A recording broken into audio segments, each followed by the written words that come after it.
Welcome back, everybody, to another episode of This Is My Bourbon podcast. I am your host, Perry. The man himself, Professor Bernie Lubbers. Good to see you, Perry. How are you? Doing well, man. Thank you so much for being here. This is a fantastic little treat. My pleasure. I came all the way from heaven to be here. Yeah, oh man, coming back down to see little old me. So, well, I went to school. I graduated from UK. So, oh, did you really? So I'm a University of Kentucky Wildcat. So this is like coming back home to me. Go Cats, man. Right. So we are going to kick off the show as we normally do with Flying Blind, where I blind our guests. I've been doing that all my career.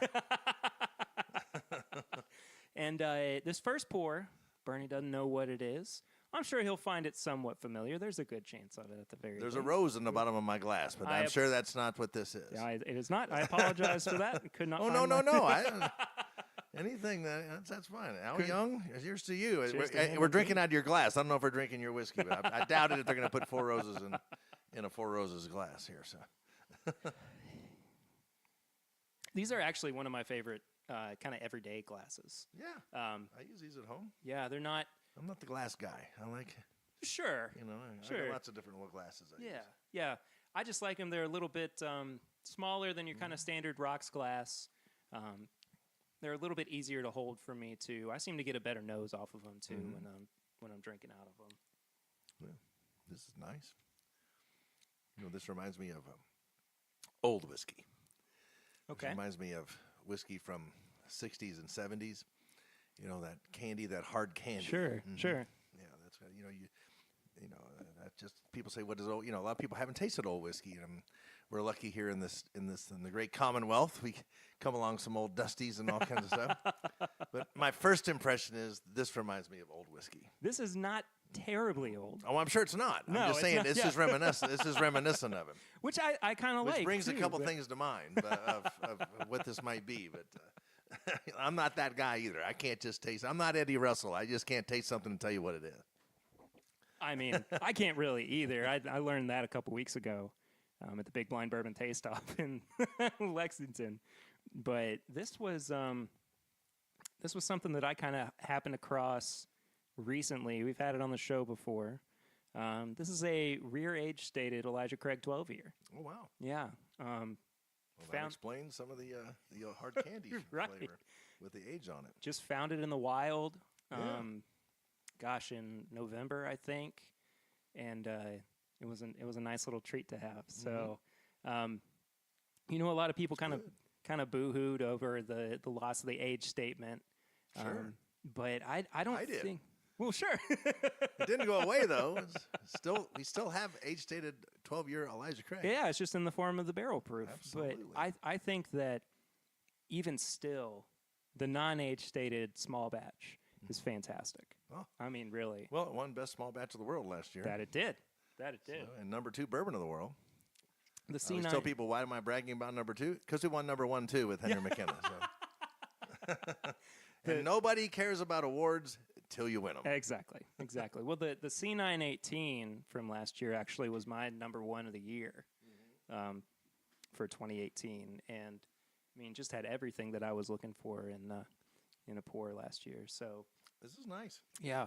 Was this with the big red number 12? No, this was stated on the back. Yeah. Instead. So this is really coming through now in the second and third taste. This is really coming through of the wood and the spice. Right. Coming from before, as it opens up. Those baking spices that are, kind of familiar there too with that Elijah Craig palate. That's kind of what has always pushed it over the edge for me, and what's made me go, Elijah Craig's kind of what I imagined bourbon should taste like. And I mean, just when I think of bourbon, that's just my immediate go-to is Elijah Craig in general, whether it's the small batch or the 12-year age stated or the barrel proof. I agree. And then that was mine growing up. We didn't grow up with these older whiskeys back then. When I grew up, older whiskey is a modern phenomenon, not an older phenomenon. But we were used to younger whiskeys. Well, what are some of the older ones that you've tasted that have kind of helped shape your whiskey drinking experience then? Well, my whiskey experience, my very first favorite bourbon in the world was Old Granddad, Bottle and Bond. So Amen. that's still one of my favorites. And I was on the comedy road and working in Parma, Ohio. Drew Carey's stomping grounds. Really? Mm-hmm. And I was up there, and there was Old Granddad was a regional brand, kind of popular up in the north. Mm-hmm. Not so much here in Kentucky as it was up there. Sure. And this was in the 80s. So I had it, and it was like, whoa, what is this? And I didn't know what it was. All I knew was good bourbon. So I loved it. And then, now as I look back on it, I know it's that high rye recipe that that was probably coming on. And I don't know, at that time, it might have been some of the old National Distillers distillation. Right, yeah. Then. More than likely. So, because I think Jim Beam took it over in the early 80s, 83 or something like that. So it was still, 4 years old, so it still had to be maybe some of that. Who knows? It was great, whatever it was. Sure. And so that got me going on, because, my dad drank just about everything. My dad was a buyer for Fall City Brewing Company. And so wow. He was vice president of purchasing, and everybody knew he drank bourbon. So you don't give a guy who works at a brewery beer. Right? So all the salespeople sent him bourbon for Christmas. Right. I'm sure not as bribes. Sure. So, and they sent him everything. I remember it was a barrel shape, kind of a half gallon of ancient age. Wow. I think it was everything. There was everything back then. 70s and 80s, it was old fits. There was Jim Beam. There was Old Crow, all the big brands. And Wild Turkey, all that stuff. Wild Turkey, 101, we called that all white meat when I was growing up. But you never had really any Old Granddad in the house. And my mom, she liked bourbon too. She mixed it in what they would call highballs, which was just soda water or Sprite or whatever. And so this was a new thing to me. So when I had it, I came back home, and I was telling my parents about it, and they're like, "Oh, Granddad," and I was like, "Oh yeah, we know that brand," and blah blah blah. But then I went to my friend's party, the Hallorans, and the Mr. and Mrs. Halloran. They loved bourbon, and they loved Old Fitzgerald at the time. And I said, "Oh, Louise," I said, "I found this great new bourbon called Old Granddad and Bottle and Bond." It's a Bottle and Bond, because I know she liked the Bottle and Bond Old Fitzgerald. That's all they drank. She says, "Well, Old Granddad's fine bourbon, but it's no Old Fitzgerald." So I just love that a 70-year-old lady tells you, You gotta get on board with what she's saying. You did okay, son, but you need to get on this. But that doesn't matter. And then you drink different. Like I said, I drank a lot of Wild Turkey and Jim Beam. Right. Whatever's in comedy clubs. Comedy clubs didn't have a lot of bourbon selection back in the 80s and 90s. So it was your Wild Turkey, your Maker's Mark, your Jim Beams. Sure. And then, and of course, Jack was always around. Yeah. I never drank Jack. Nothing against Jack, but it was more of a UK, Tennessee thing, really. But really never ever drank Jack Daniels, but Old Forester, of course, and that.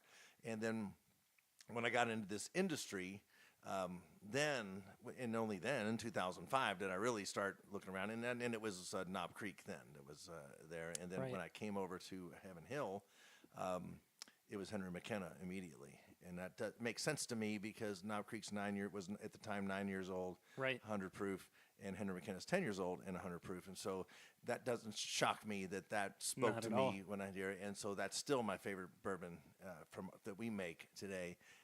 With Elijah Craig coming in pretty quick, pretty quick second there. This is a nice treat. Thanks for sharing. Absolutely, happy to. Yeah. How long were you doing comedy for? Before 1985 to 2005. Okay, so solid 20 years. Yeah, right. Yeah. Well, I think you made the right choice by hopping over to the whiskey world. Needed health insurance, so that was 45 years old and didn't have health insurance. That's a good time. Well, I could get it, but it was $700 a month. Well, sure. So it was a little difficult. But, the industry came to me. So that was kind of interesting.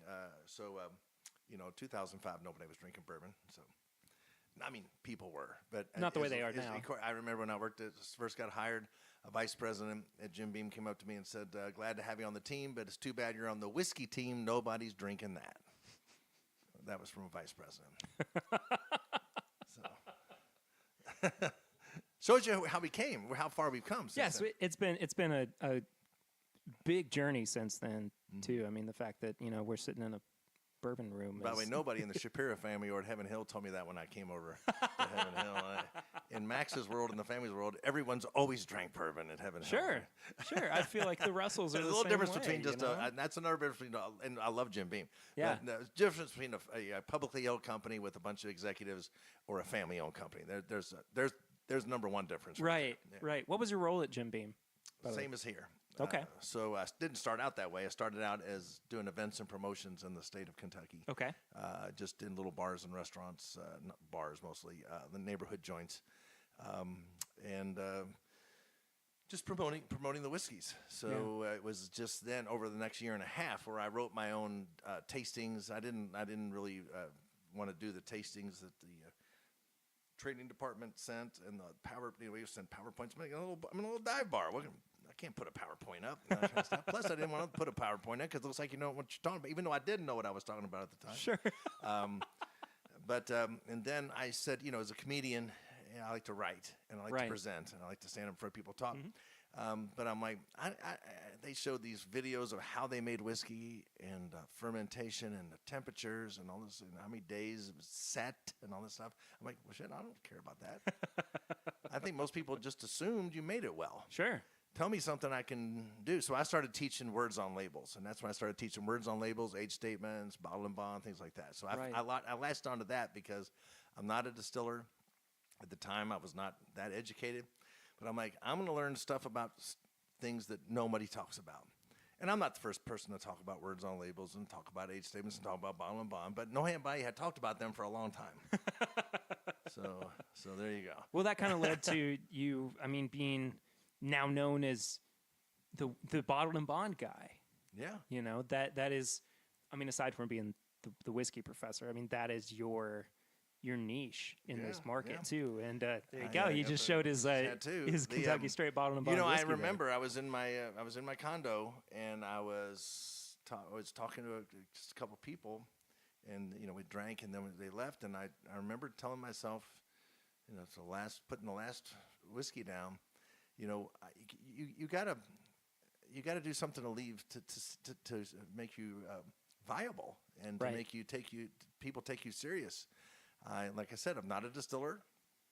I was fairly new in the industry, and because a bottle and bond whiskey was my first favorite whiskey, and I told my dad, and my dad said, "Oh, bottle and bond, that's the good stuff." That kind of stuff sticks. Words like that stick in your head, right? And then my friends, the Howlands, they said, "Well, we only drink bottle and bond," and things like that stick with you, even though those were 30, 40 years ago when people said things like that.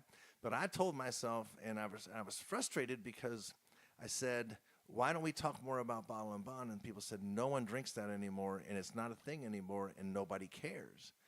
And I said to myself, I am going to do something about that, and I am going to bring back bottle and bond. And I don't know how I'm going to do it, but I'm going to do it. God bless you for doing it, because I don't know if I did, but I had to be one of the contributing factors of that. And, traveling. Then when I got the job as the ambassador and traveling all over the country, leaving little apple seeds around and bottle and bond seeds around did help. But, Fred Minnick says I did, so I guess I did.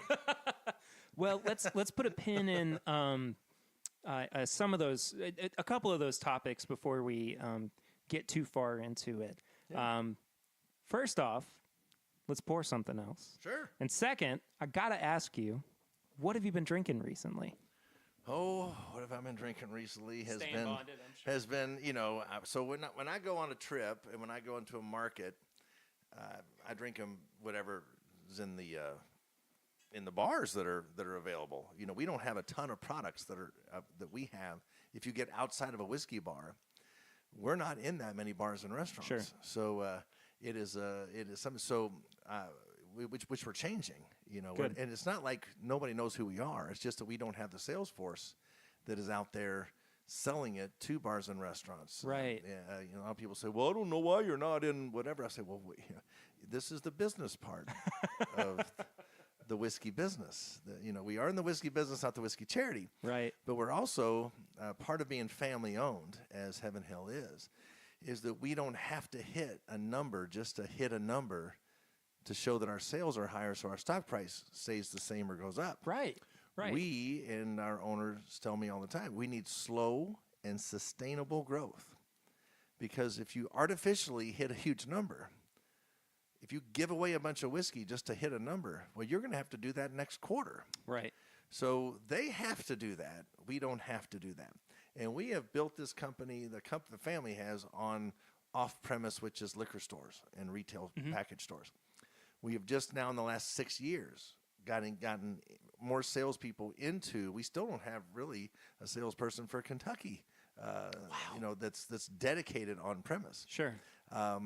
And we also have an aged product. If we, I used to work at Jim Beam. They have 1,000 salespeople around the country. Heaven Hill, we have 97. Oh my gosh. So there's a huge difference there. Right. So most whiskey bars are attracted to our whiskeys because of our reputation, and we have a lot of great whiskeys. Yeah. But your mainline bars and restaurants, they're just coming on to them. They know right.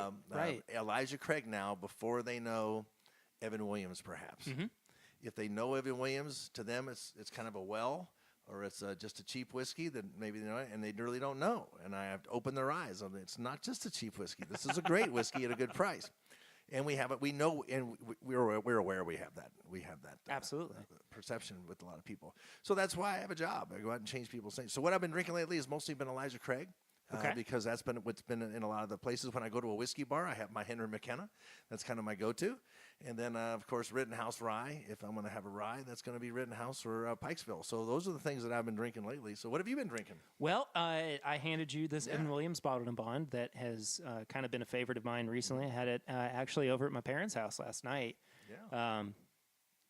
What? It's funny. Most of what you see on the table in front of you is kind of what I gravitate towards too.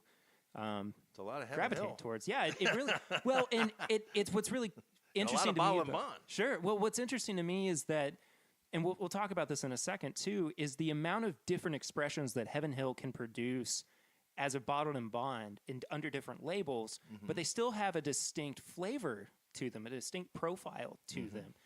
How is it that Heaven Hill can actually do that? I know I'm kind of like veering off of what I've been drinking recently, but it's a great question that needs to be asked more of everybody who comes from a distillery, because these are the unsung heroes of every distillery. And we all have we have a new master distiller right now. Connor O'Driscoll is our new master distiller. Been around just a couple weeks now, so obviously he hasn't picked out these small batch and single barrels, right? And so, or had a hand in making them yet. But anyone will tell you that a master distiller's job is to change nothing. You keep the standards that the master distillers before you. So that for us, that would be the Parker Beam. For the most, Parker really put his stamp on it, and he learned all his stuff from Earl, his daddy. And then, so we're really just trying to, so Denny Potter before that, Craig before that, was just trying to do what Parker said. Yeah. And you don't change that.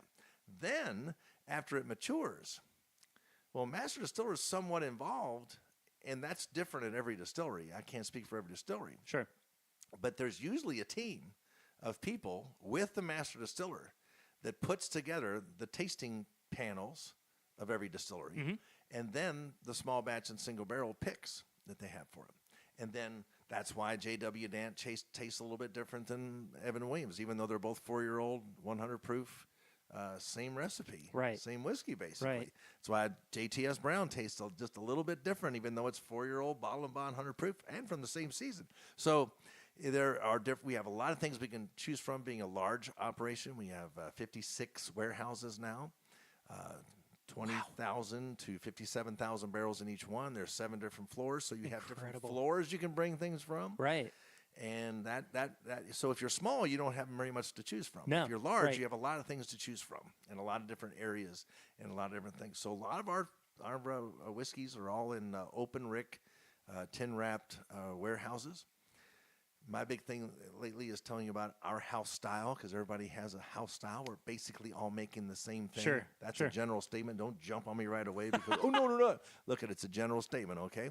We're all basically making the same thing with the same recipe and the same stills and putting them in a lot of them in the same rick houses. How is there a difference? Right? Well, it's called house style. But a lot of our major competitors and most 100%, almost 100% of our craft distillers that are competitors don't use open rick warehouses. They might use palletized warehouses. They might use a barn. They might use wine racks. Because they can't afford a $5.5 million rick house. They might not have 57,000 barrels. They might have 57 barrels in their inventory. Right. They might have 100 or 200. So they do different things. They use different size barrels, things like that. It's all part of the house. Nobody's wrong. Nobody's doing it better. So don't hear that. It's house style, okay? Sure. So our house style is to use the open rick warehouses that has great airflow, that has many different floors to choose from. And then our tasting panels, and that is Chris Briney's team. And that's Chris, Mike Sani, who's been with our company for almost 40-some years. Wow. Chris has been there 27. Tawny on the team. They're all there. And then we also have people, and I think most every distillery does this, you just bring people in. Right. And you bring them in, and whether you work on the bottling line or you're rolling barrels or you're in the office, you're invited in because you have a tongue and you have a palate, and it might be pretty dang good. And we don't want to overlook that. Sure. So then you bring them in, and let's say you just mentioned taking the age statement off of Elijah Craig. So when we knew we were faced with that, we were like, okay. We're definitely going to have to, and people say, oh, you moved to the back and you try to trick us and all that kind of stuff. And let me tell you, I can see, we know we handled that wrong. Okay. We admit that. We handled that wrong. I'm not really going to apologize for it because, I am apologizing for it, but we handled it wrong. But we did in our heart of hearts thought we could keep up with the 12-year age statement. To show you how fast that product has blown up. 2012, when I started with the company, it was a 12,000 case brand. It's now a 200,000 case brand. Oh my gosh. So you think you could keep up with a 12-year age statement? Absolutely. 12,000 cases, 200,000 cases. And Not they a saw chance. it happening, but they were like, we really think in our heart of our hearts, maybe we can keep up with this. And then it just boom, it just exploded. Yeah. I think we took an unfair amount of heat over that when, Knob Creek's had to take their age statement off. 1792s take their age statement off. Basil Hayden took their age statement off. Jim Beam Black took their age statement off. Not much, right? Not much blowback. But boy, we did it. Boom. We're jerks. But anyway, so you're gonna take it off. We had the panel get together, and then you do what's called triangle tastings, and you do two of your controls. Let's say you take 2 of the 12-year. Sure. And they don't know what it is. They don't know it's Elijah Craig. They don't know what it is. And then 1 of the new small batch you're trying to put together. And then you do opposite. You do only 1 of the 12-year and 2 of the new one. And then your job, you're not even supposed to say, hey, is this bourbon? Is this a wheated bourbon? Or is this a bourbon rye? Or is this a rye whiskey? It's not your job. Your job is to say which one's different. Right. And then now we know, so we weren't trying to really match a 12-year. We were trying to get a lot of old whiskey in there as we could, and we do. But came up with that small batch. So that's a job of putting together Parkers, putting together these Old Fitzgerald spring and fall releases. Even those are all the same year, same season. You still want to have some really good bourbon in there. Right. So it's all about these triangle tests. We're not the only ones that do it, but we think it's the way to do it. And so I know that because you can just look and see we've done pretty good. Oh, absolutely. With no things kidding. things we've come out. And so it's the unsung heroes of Chris and Mike and Tawny and their team, and our tasting panels, which could just be your next door neighbor who works on the bottling line or in the warehousing, which is pretty cool. Yeah. It's really neat. Let's back up a step too. I think one of the most important things, we've been throwing this phrase around all night long, but we got to really break down what is bottled and bond. And you are the exact right person to answer this question. You literally wrote the book on it. Well, I don't know if I wrote not the whole book on bottle and bond. I don't know. Could you write it? I guess you could write it. I definitely could write a whole book about bottle and bond. Sure March 3rd, 1897. That's a long time ago. So bottle and bond is a set of restrictions and laws that were set down on March 3rd, 1897 when it passed. And it's changed over the years. Of course, it changed. It went away basically during Prohibition, and but it is now. We will talk about the modern rules of bottle and bond. Do you want more? No, that's fine. Okay. We're plenty. I'm going out after this too. So well, there you go. So we have some JTS Brown here, which has the one of the best back labels on the planet. You ever looked at the back label? The real simple one? Yeah. I love it. I love it. It's just a white piece of paper. T.W. Samuels has the same one, right? Too. Yeah. Right. So, but it has a lot of information on it. It does. So, that back label is very important. So, bottle and bond basically gave you an insurance of quality. What was happening in the late 1800s is a lot of people were making what they called rectified whiskey. Basically taking Everclear, adding colors and flavors. Some of them safe, some of them unsafe. Some would use battery acid, some would use tobacco spit, put them in the fermenters, give them a little flavor, like that. Iodine. There were no laws. It was the Wild West. You could bottle it at any strength. It didn't have to be even 80 proof. Today, the modern law of whiskey states it must be 80 proof or higher. But there was no laws back then. So this guaranteed you a good age, a good strength. Bottle and bond also had to do with taxes and when they were paid. So if you put it into bond, it was like putting it into a bank. You didn't have to pay for those taxes until you brought it out of bond. Because back then you had to pay for taxes immediately. So it was much different. So that's why I said it's changed over the years. We don't have treasury agents that live on the distilleries like they used to. And we're taxed at a different point than we used to. So a lot of that has been taken care of. But still, the bottle and bond is the most restricted spirits that there are on the planet. So it has to be a domestic distilled spirit. So we can only control what we do here in the United States. So you never see something that says bottle and bond from Canada or from the UK or Australia. They could pass their own laws, but they haven't yet. So sure, we got it now, but we can only control ourselves. But it has to be made any spirit. So that means rum can be. It means vodka can be. It means gin can be if it's made here. Brandy, we have the only bottle and bond great brandy on the planet here with Sacred Bond, which I brought, which is also available in Kentucky and a few other markets.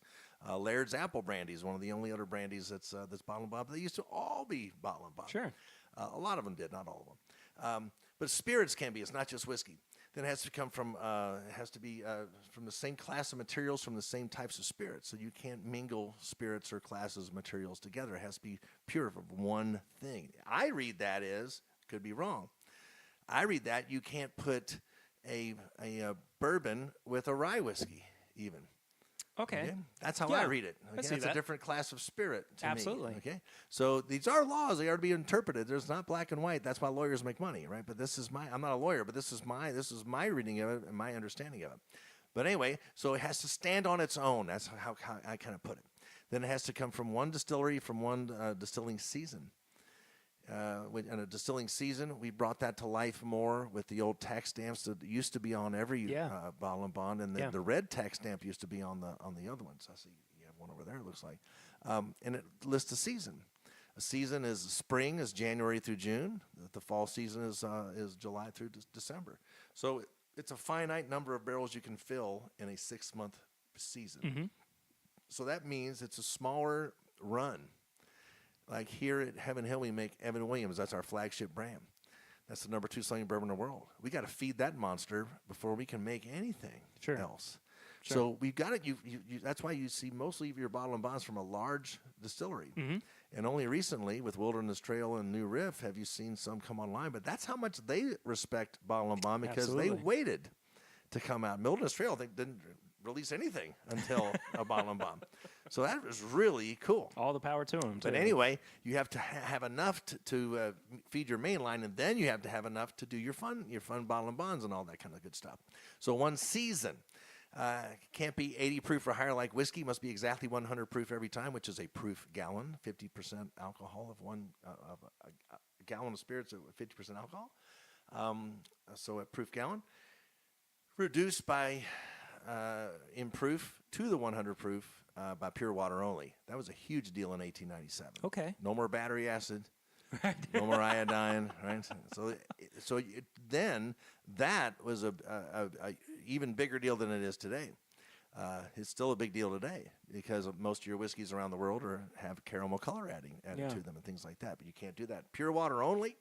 So the barrel gives it all of its color and a lot of its flavor. And then let's see. Let's rest. Aged for a minimum of 4 years today. There we go. So 4 years. So you're guaranteed a good age and a good strength.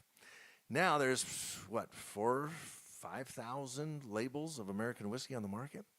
Some of them are sourced, which is fine. They could source it from us. Sure. You can make it, but you really only know.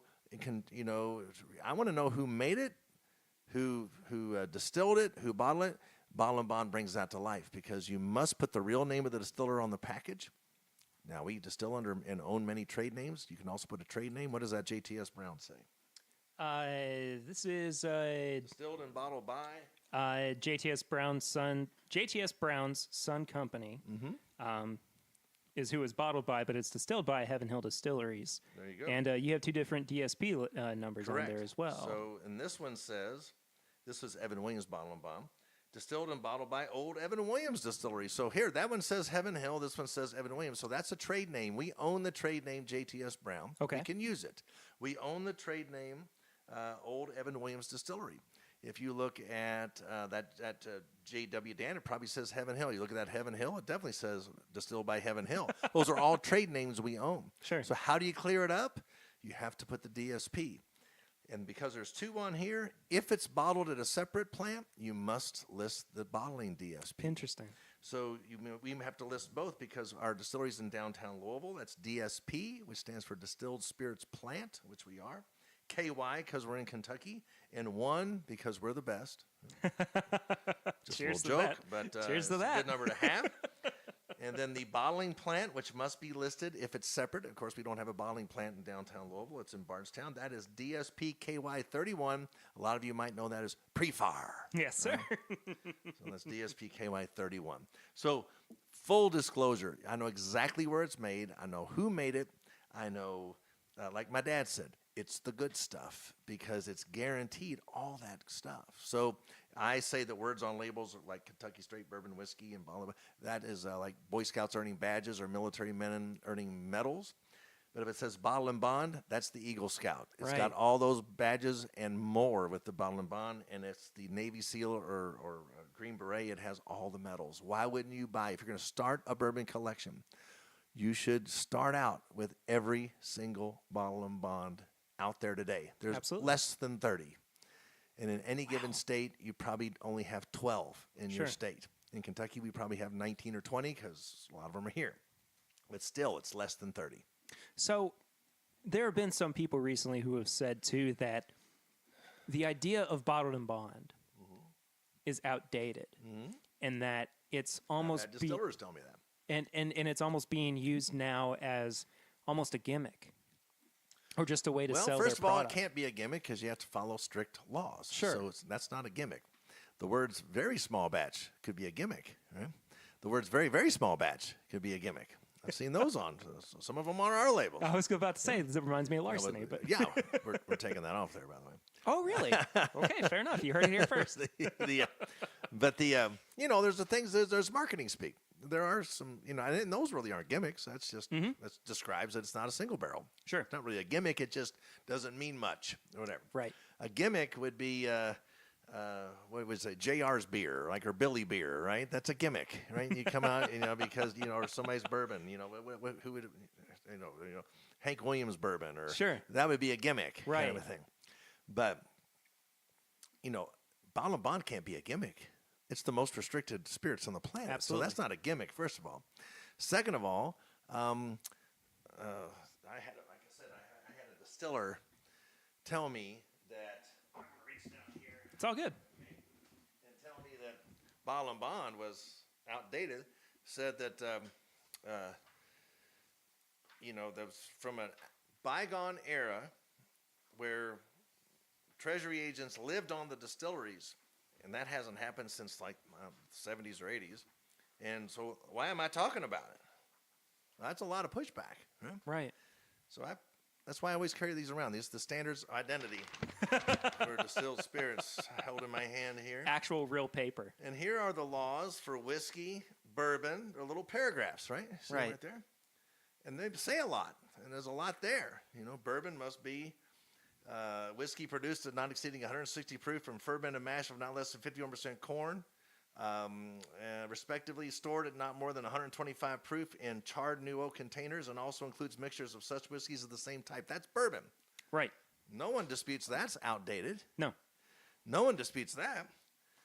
And I point out here, this page is Bottle & Bond. So it's not just a paragraph, it is a whole page, and it is still in the same standard of identity. So why do you say that's outdated? It's not outdated. It's in the current standards of identity of the TTB. Right. It is not outdated.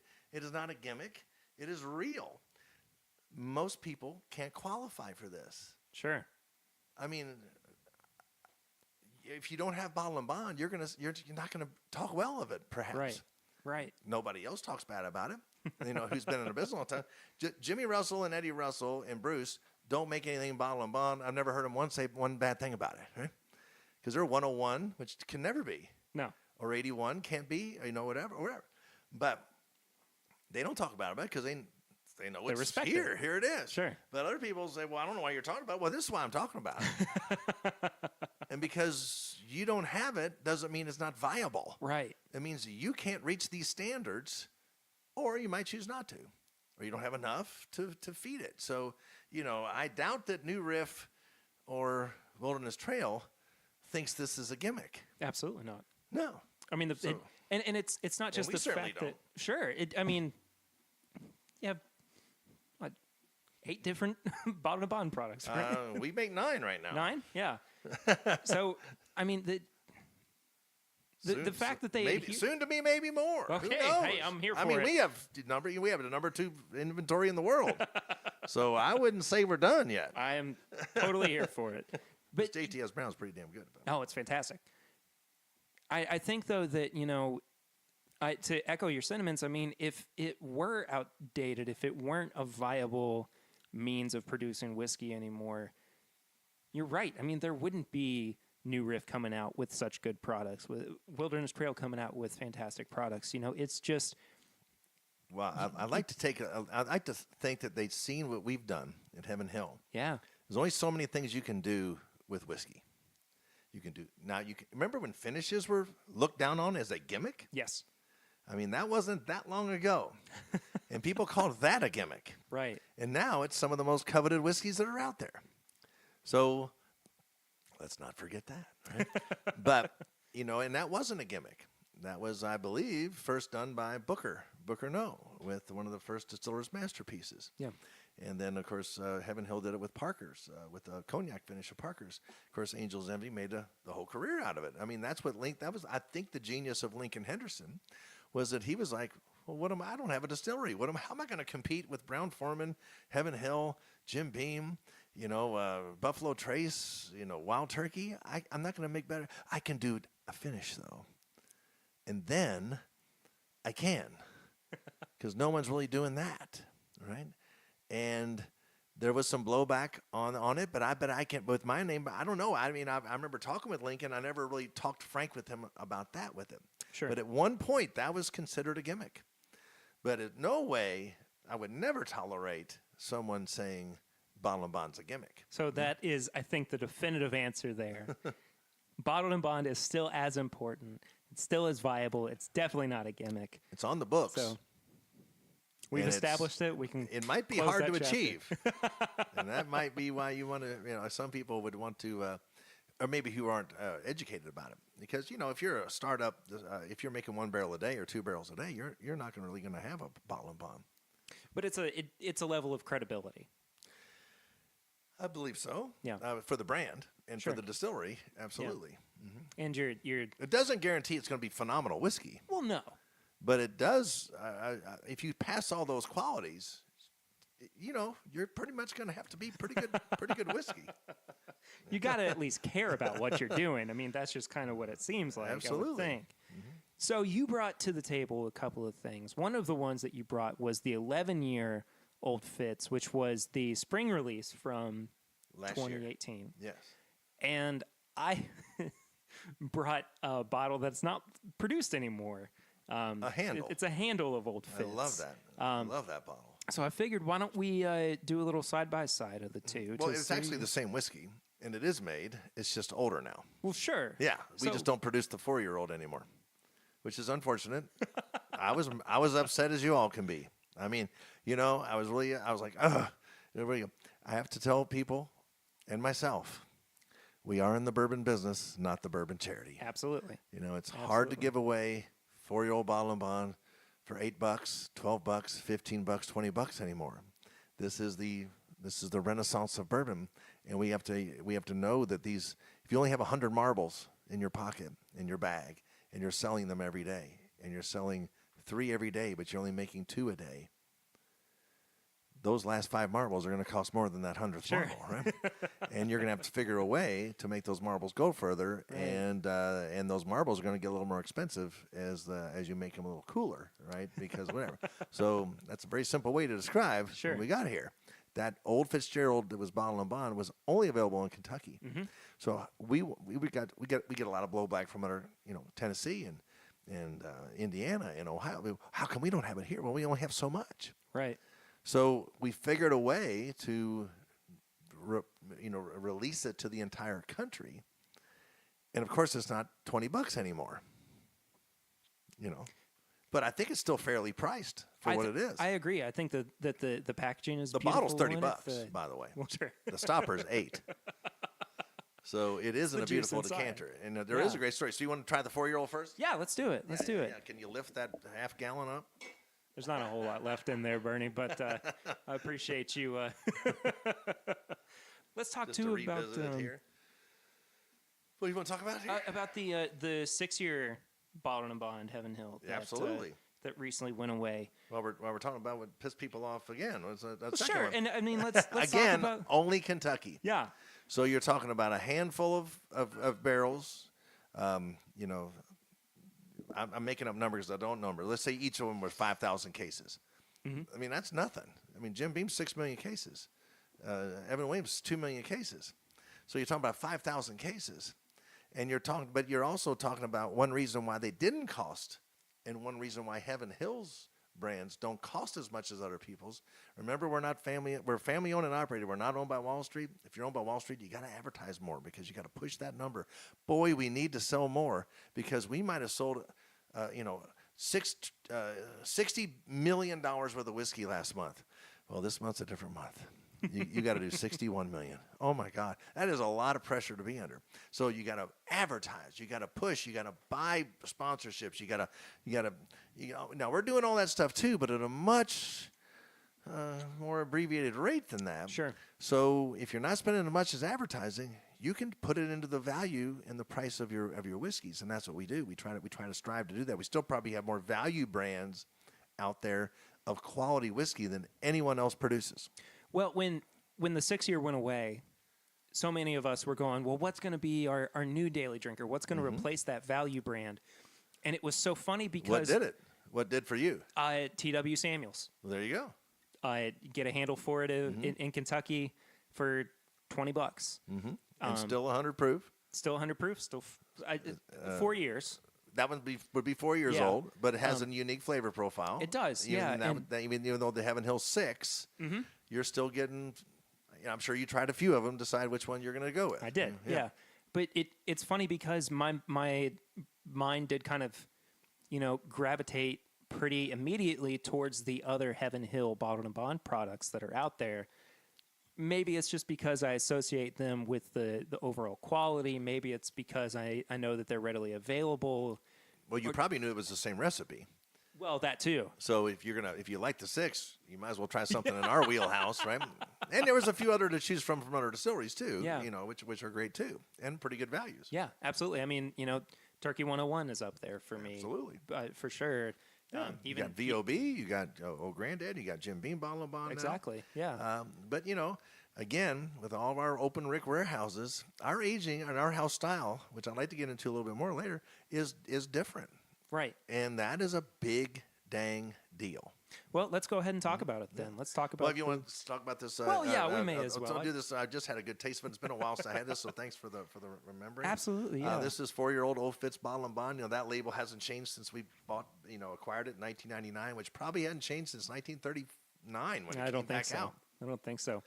This was the brand that Pappy Van Winkle spent $10,000 for in 1922 during Prohibition, which lasted 12 more years. $10,000 is a lot of money to me today.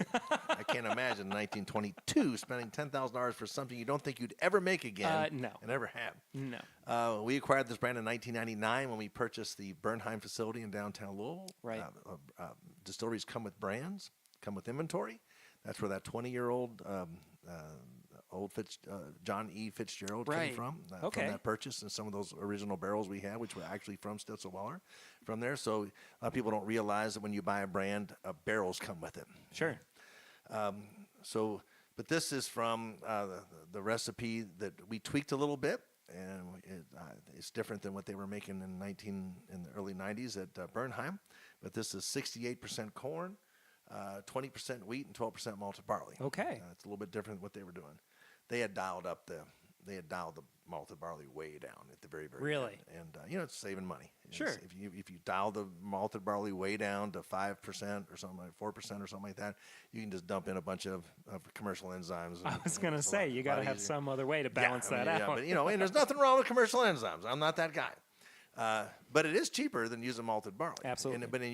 What you're losing is. Parker used to tell me all the time that it adds a negative note, and I can't say that he was wrong, but I can't say that he was right either, because I don't have that palate. Right. Talking to other distillers too, a lot of them agree and disagree that it adds whether it adds a negative note or not, and most of them say it doesn't add any flavor. Let's just go with that. I'll never disagree with Parker. But let's just say it doesn't add anything. You are losing the sweetness from the barley. And yes. Parker always talked about the biscuity texture, the biscuity mouthfeel that barley gives you. Yeah. So if you're going to use commercial enzymes, you're missing out on those two things. Okay. So this is aged for 4 years, bottled in 100 proof, bottle and bond. It's amazing mainline Old Fitzgerald. Yeah, and I think that this has really held up pretty well too. Mm-hmm. Just as time has gone by. I would certainly put it up not just against other bottled and bond products, but also other wheated products as well. I think that it has. Can you name all the wheated bourbon wheats? No. Not many. Let's do it. We can do it together. The brands? The bourbon wheats. How many wheated bourbons are there? Let's name them. Makers, Larceny, Wilderness Trail. There you go. Help yourself. Or whatever you want. Well, thank you, Bernie. Always more. We're pouring the 11 year now. Yeah. The one that everybody said it was not so good, but I never seen one person turn it down. I had no problem with the releases from last year. They're all great. It's funny how people do though. The 14-year though I thought was about incredible. a release. You're not gonna like all of them. You're gonna like some of them more than others. That's fine. There you go. Okay, so we had them. We had Makers, Larceny, which is I guess Heaven Hill too. Wilderness Trail, Weller, Pappy. Mm-hmm. Running out. I can't think of any more. Rebel Yell. Oh, Rebel Yell. Rebel Yell. Of course. David Nicholson. Yep, and that's it. And that's pretty much it. Gosh. And of those, what can you get every day? Just a handful, and Larceny and Maker's Mark, and pretty much, and Rebel Yell and all that. So, and I'd still take Larceny over Maker's Mark. And Larceny. So it's but Old Fitzgerald and Larceny, of course, is the small batch version of Old Fitzgerald. So that's why it has John E. Fitzgerald's name on the front of it, and that's why the story that Pappy told, whether it's true or not, was that he was a treasury agent who held the keys of the distillery, and that's why the bottle of Larceny is shaped like a lock. Yeah. Now, Larceny's not bottle and bond. It is a 92 proof, and it is a mingle of ages. So we want that. It's a national product. Usually when you have a national product like that you try to stay away from age statements today because it's hard to keep up with those age statements as we just talked about. So, your Woodfords, your Buffalo Traces, your Maker's Marks, they typically go for no age statements, but they go for a flavor profile. And people say, well, how old? People say, well, how old is it? Well, it's not one age. Here again, we go to those tasting panels and those groups that put together those small batches. And again, we have to ask around at everybody's distillery, but ours, it's Chris Briney's team, which is Chris and Mike and Tony and Trish and others, and they put together these incredible small batches. And of course, it also goes with this 11-year, which is not a single barrel. It's a small batch, but it's a small batch of a certain year and a season, which cuts it down even more. Right. 6-month period.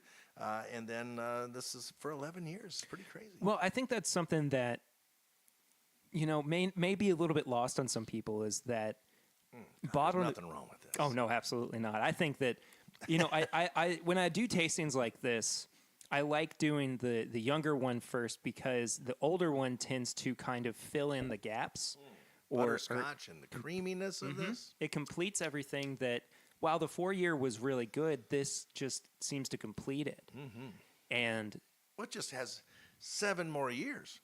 Well, vanilla, honey, and caramel, and all those, marzipans and, whatever else you want to make up and talk about. Talk about whatever. What's marzipan taste like? I don't even know. Almond paste, I've heard. It's the stuff that you decorate cakes with. I might have asked Fred Minnick that recently, and I can't remember for sure. But I think that's something, though, that is kind of lost on people is that the 4 years is the minimum. For a bottle and bond. For a bottle and bond. But to achieve that flavor profile, there could be older stock that's going into it. Probably not. Okay. But for a bottle and bond, it's got to be from 1 6-month season. Sure. So you can't really put anything too much older in it. There we go. So another reason why the 6-year-old Heaven Hill went away and why the 6-year-old Green Label 90, which you have up there, is still here. Yes. I get asked that all the time. Who you still have the 6-year 90? Well, okay. And let's think back. 6 years ago, when I started with the company, we put in new fermenters in our Bernheim facility. We put in 4 new fermenters. We had to shut the plant down. There's certain things you can add, and you don't have to shut the plant down. And there's certain things you got to do it. So we had to shut the plant down for several months. So we weren't making anything for a few months. That's 970 barrels a day. We didn't make whiskey. Wow. For many months. Okay, several months. So we get back online.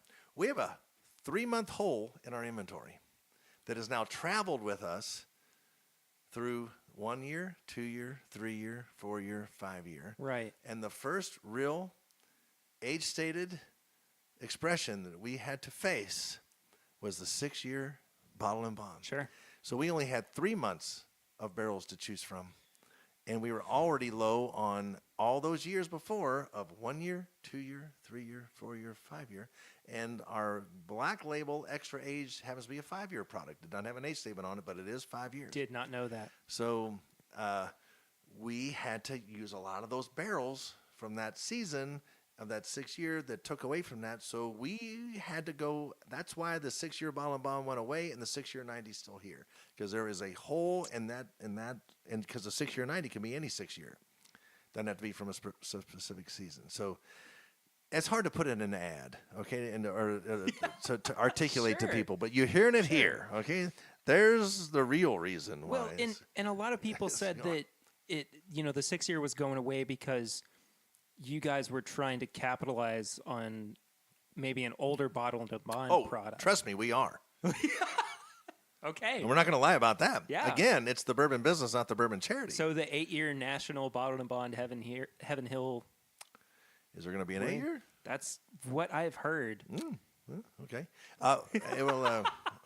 If you're playing dumb, you're doing the really well. I mean, I haven't heard it's going to be 8 years.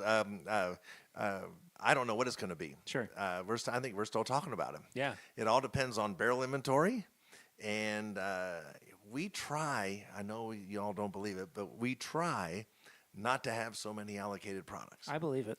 Because Absolutely we're believe it. all about. I mean, we've seen that can blow up in your face Sure. firsthand, and for a couple other companies, it's a hard thing. They're not trying to make it difficult either. I mean, if they have it, I mean, that's all they got. Mm-hmm. So, but the price actually has to go up if you don't have much of it.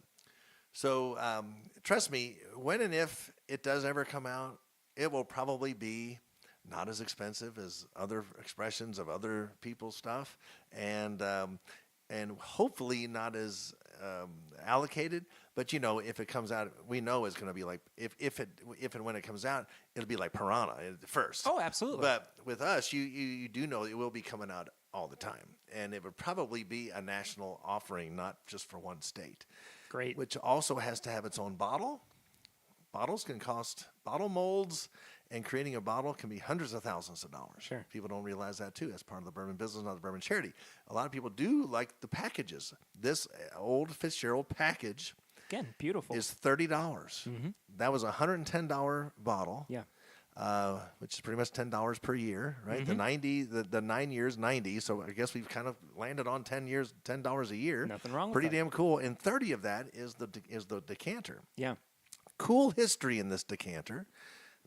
Old whiskeys back in the day, people weren't buying. Right. So this is a modern phenomenon. Now this is my kind of conclusion, and this is my kind of view on the history. But I was there, I lived through it, and even though I wasn't in the business, I can look back through these eyes and see. But I also worked with a lot of these people and in the industry, and listened and heard and learned. So in the 70s, 60s, 70s, 80s, and 90s, no one wanted old whiskey. Right?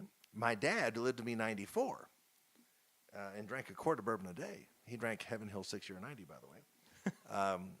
What a man. Yeah. He said, I told him, I said, Dad, I got out of college, I got out of the UK, I know everything, right?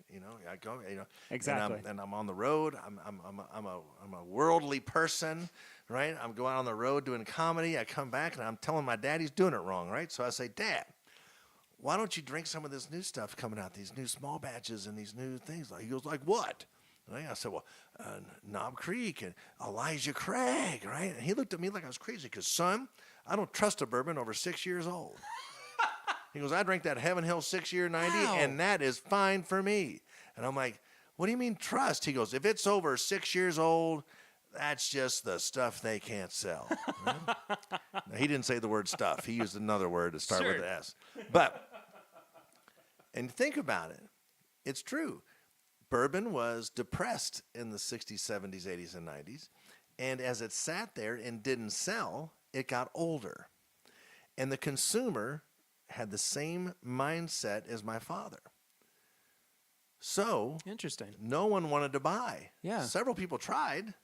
Old Fitzgerald, they had the 15 years, they had this, they had that, but that's a very small segment of the market that was buying that. Sure. And then most of that stuff they sent over to Japan, right? Mm-hmm.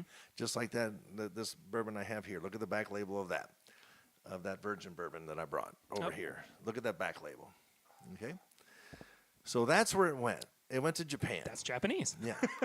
So I can't they read that. wanted old and strong, but the consumer didn't want old and strong. Booker's changed the world when it came out with 122 to 128 proof because people didn't want strong, right? They wanted 80, 86, 90, and bottle and bond. They didn't want anything over that.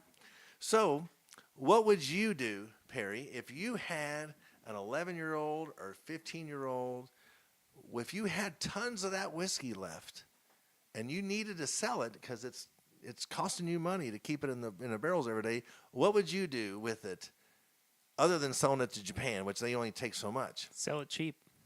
You could sell it cheap. Yes, you could. But still not going to sell. Sure. So what are you going to do to make it, to spruce it up? Ah. You're going to put it into a collectible decanter. Okay, well, there you go. So And that's why people beam bottles. People fawn over it now, These types of decanters that Okay. you could reuse and put whiskey in and pour. So this is how you sold it. Even when Blanton's came out in 1984, it's still used a collectible decanter, and it's still a collectible decanter today. Right. It has a unique shape. It has the bottles tops that spell out Blanton's. Okay, and so when you look at that and you see and they tried to hide the age on those Beam bottles and I.W. Harper bottles, but especially like Beam bottles and Heaven Hill bottles and different ones. It used to say the age in months, and it would say this whiskey is 120 months old. Okay. Because they didn't want you to know it was 10 years old. That explains it. And they know that in Kentucky we can't do math because it might be 8 years, might be 9 years, right? Now some of this is my conclusions and that kind of stuff, but still look back and look at that history. Now some of the most coveted and collectible whiskeys you can get are those old Old Crow chest pieces. Right. They're those old Jim Beam bottles. It has 8, 10, 12, 15-year-old whiskey in them, and you can get them in an antique store. And you're buying the decanter, not the whiskey inside of it. And that's what they care. When I worked at Jim Beam, Fred goes, we just put all our old whiskey because anything older than 9 years old, Booker said was too old. So they put it into a decanter.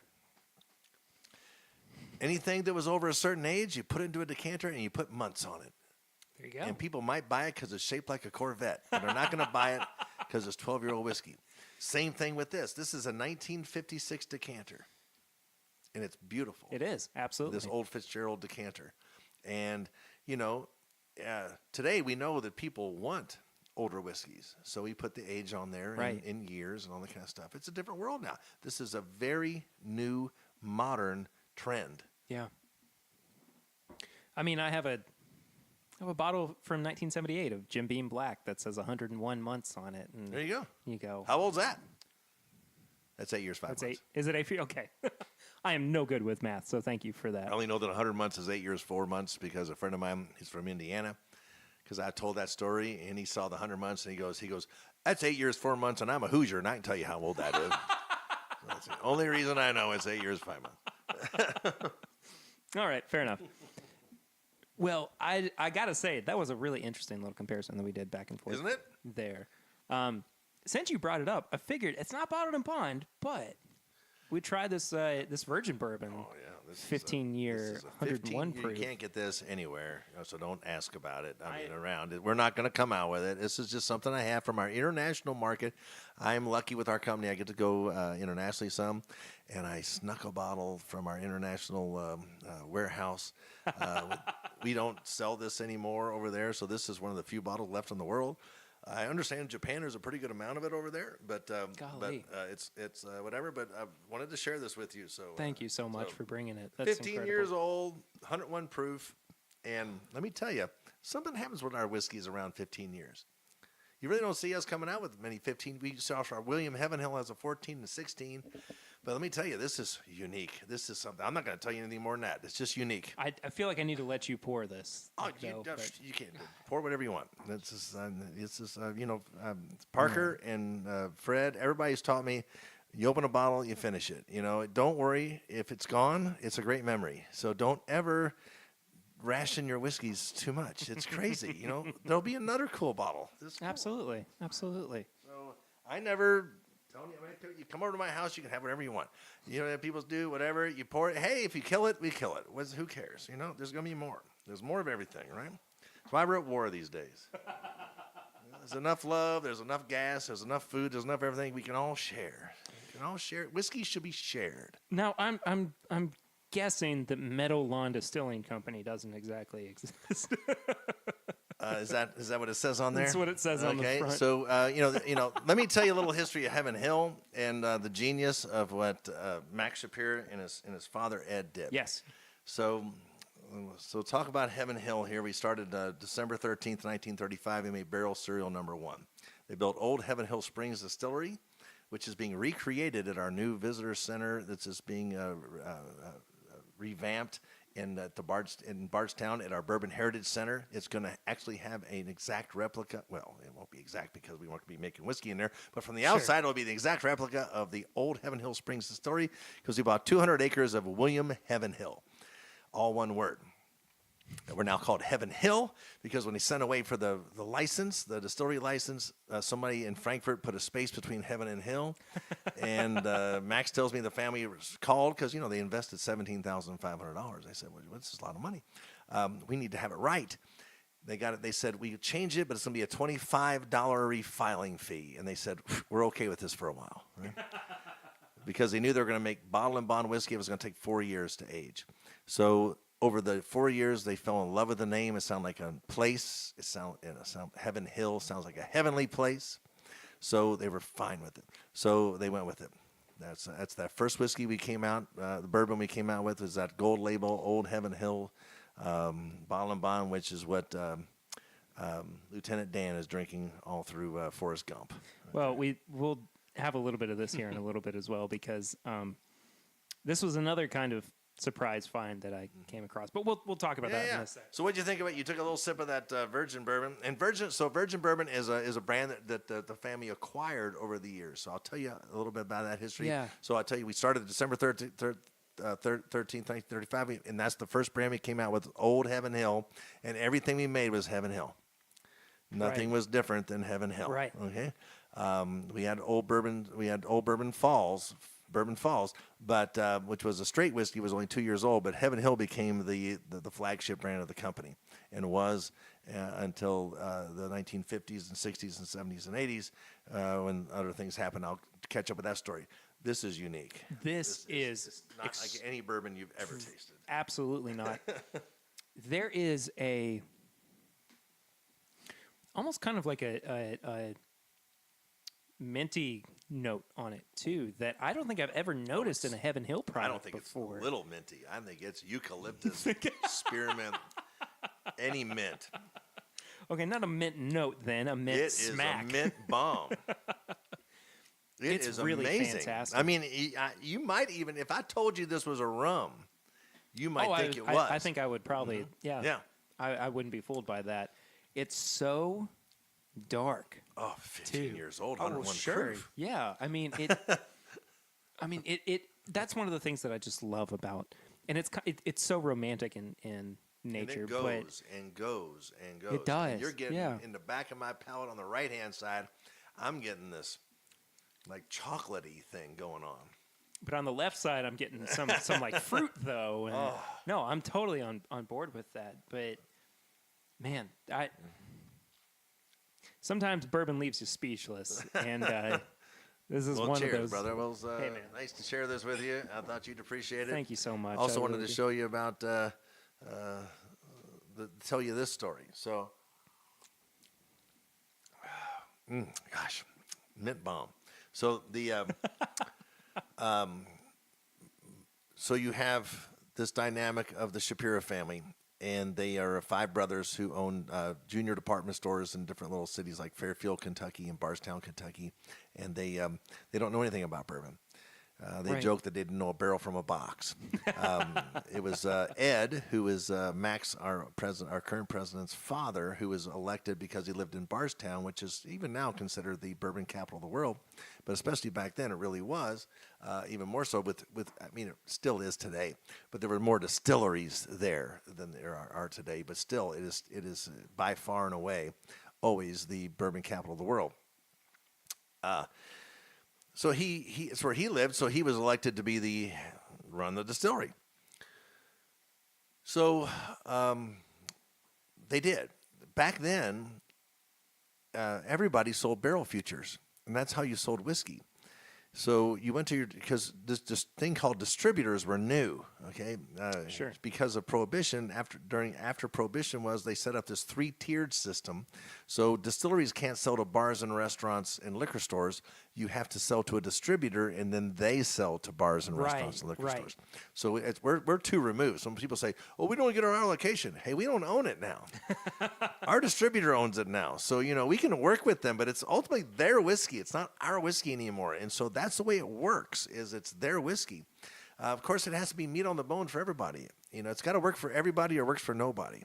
It's hard. So our company and Pappy Van Winkle, Colonel Jim Beam, the Samuels family, they all sold barrel futures. If you had a good enough reputation to where your distributor, who was new, but you might have known them or had to think, but if there was a thought that you might not be in business 4 years from now, you're not going to buy barrel futures from you because Sure. I'm buying whiskey from you X amount of years in the future, and usually it was 4 years in the future or 5 years or 6 years in the future because I'm buying barrels this many years in the future. Therefore, the distillery gets the money today. Okay. And then, allowing them to continue to operate. and then we make money today, Right. but you don't get that whiskey till the contract ends. That's wild. Yeah. So That is something that I don't think could exist today. It doesn't sound like. well, it does. Only with Heaven Hill. Amazingly so. Only with Heaven Hill. Amazingly because we're so. still family owned. So because of that relationship, though, you have to have a pretty strong relationship and know and really trust that that distillery is going to be there. So put a little pin in that, okay? So we also, so these distributors seem to like our family and our company, and they liked the way that they worked. They liked the margins that they made were not as low as the other ones. They were making good margins each time they sold it. And so they encouraged our owners to get into other spirits and make other spirits. And we did in the 70s. But in the 60s is when, and the 70s is when a lot of people who only made American whiskey started going out of business. Because in the 60s, you had the 1-2 punch that put us down. We never really got all the way back after Prohibition. World War II came around, things were because we had to make high-proof alcohol for the war effort and things like that. The brands didn't get on the shelves as much as they did. It was hard. It was a hard time. Then you had vodka come out with the Moscow Mule and Smirnoff vodka, and then you had margarita with tequila. So there wasn't vodka or tequila to say very much in the United States before until the 1960s and 70s. That was the 1-2 punch that really put us on the ropes, and as Max Shapiro said, really should have put the entire American whiskey category, send us to the great liquor store in the sky. It was at that point that Ed Shapiro started buying up brands.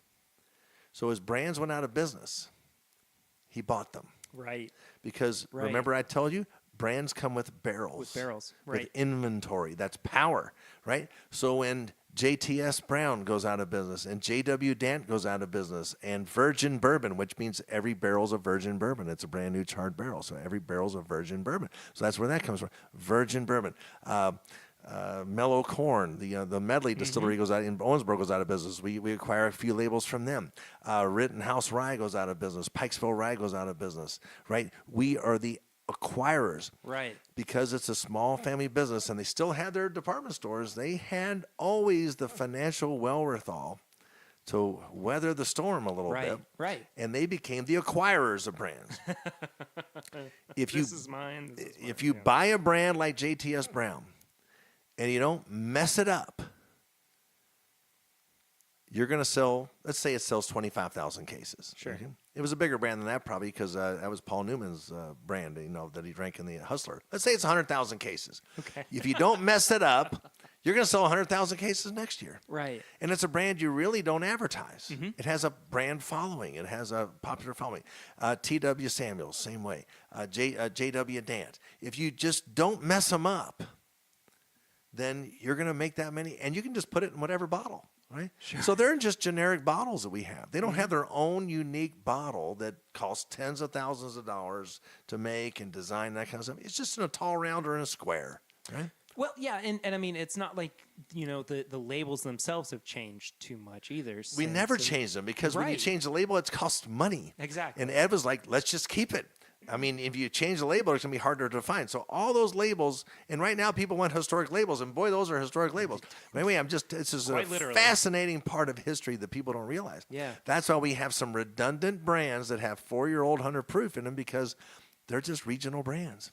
So when those brands were acquired, though, and it became apparent to whoever was working at Heaven Hill at that time, the Shapiros, the Beams. Well, it wasn't a lot because it's Heaven Hill. It was Ed. Well, sure. Okay. Right. His son Max was working on Wall Street.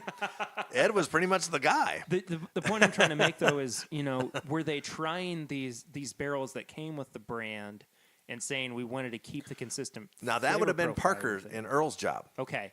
So that would have been the master distiller's job back then. Right. To try to match, because they knew that once they started making it, it would taste a little bit different.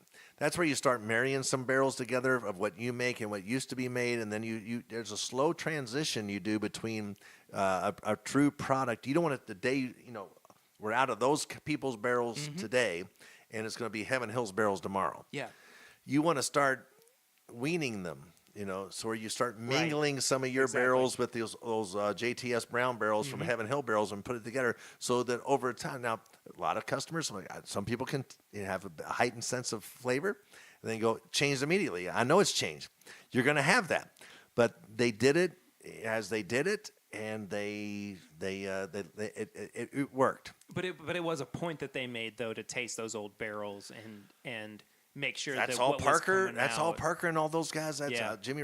All those people, Booker. No, that's all they live for, right? Yeah. Is that kind of stuff. So, and this was very commonplace.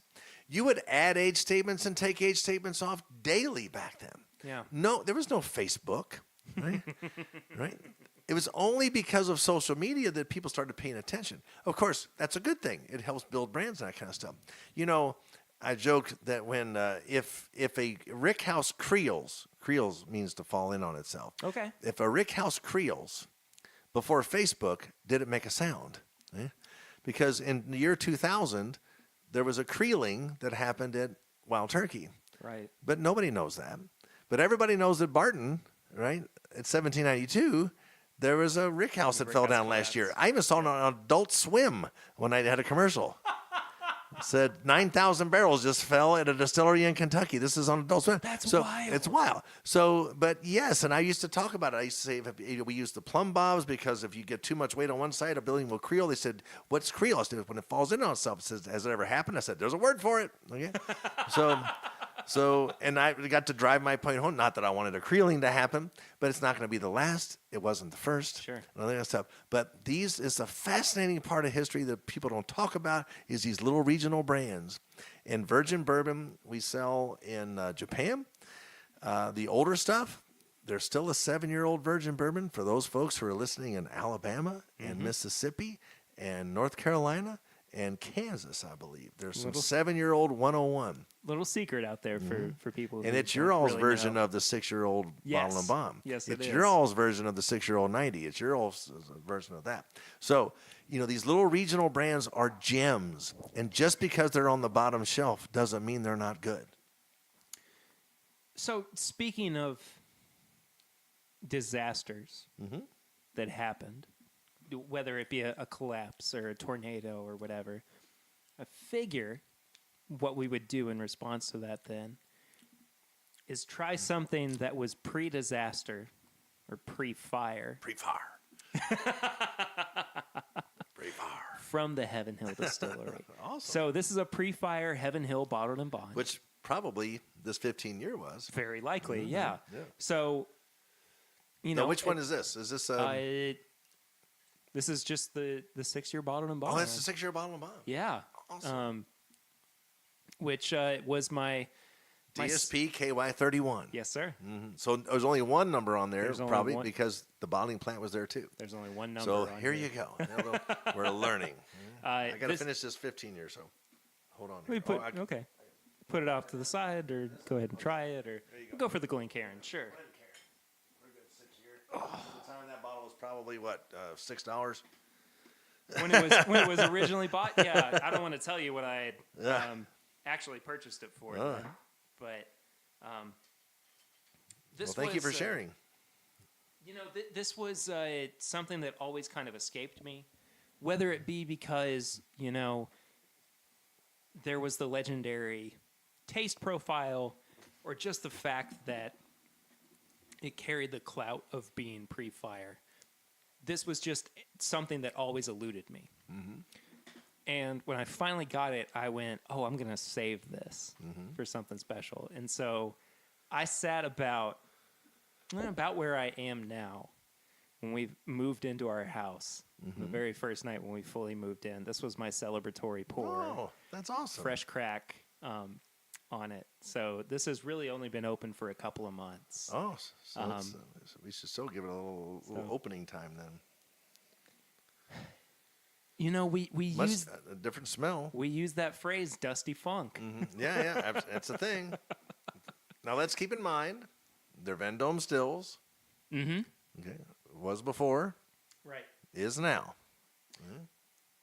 But there had to have been some kind of differentiation in process, right? Like whether they cleaned out the pipes more or seasoned. No, I wouldn't say that, because that you're still putting caustic through. You're still, Heaven Hill, Parker was pretty adamant about only being down, never being down. We were the only distilleries that made every month of the year.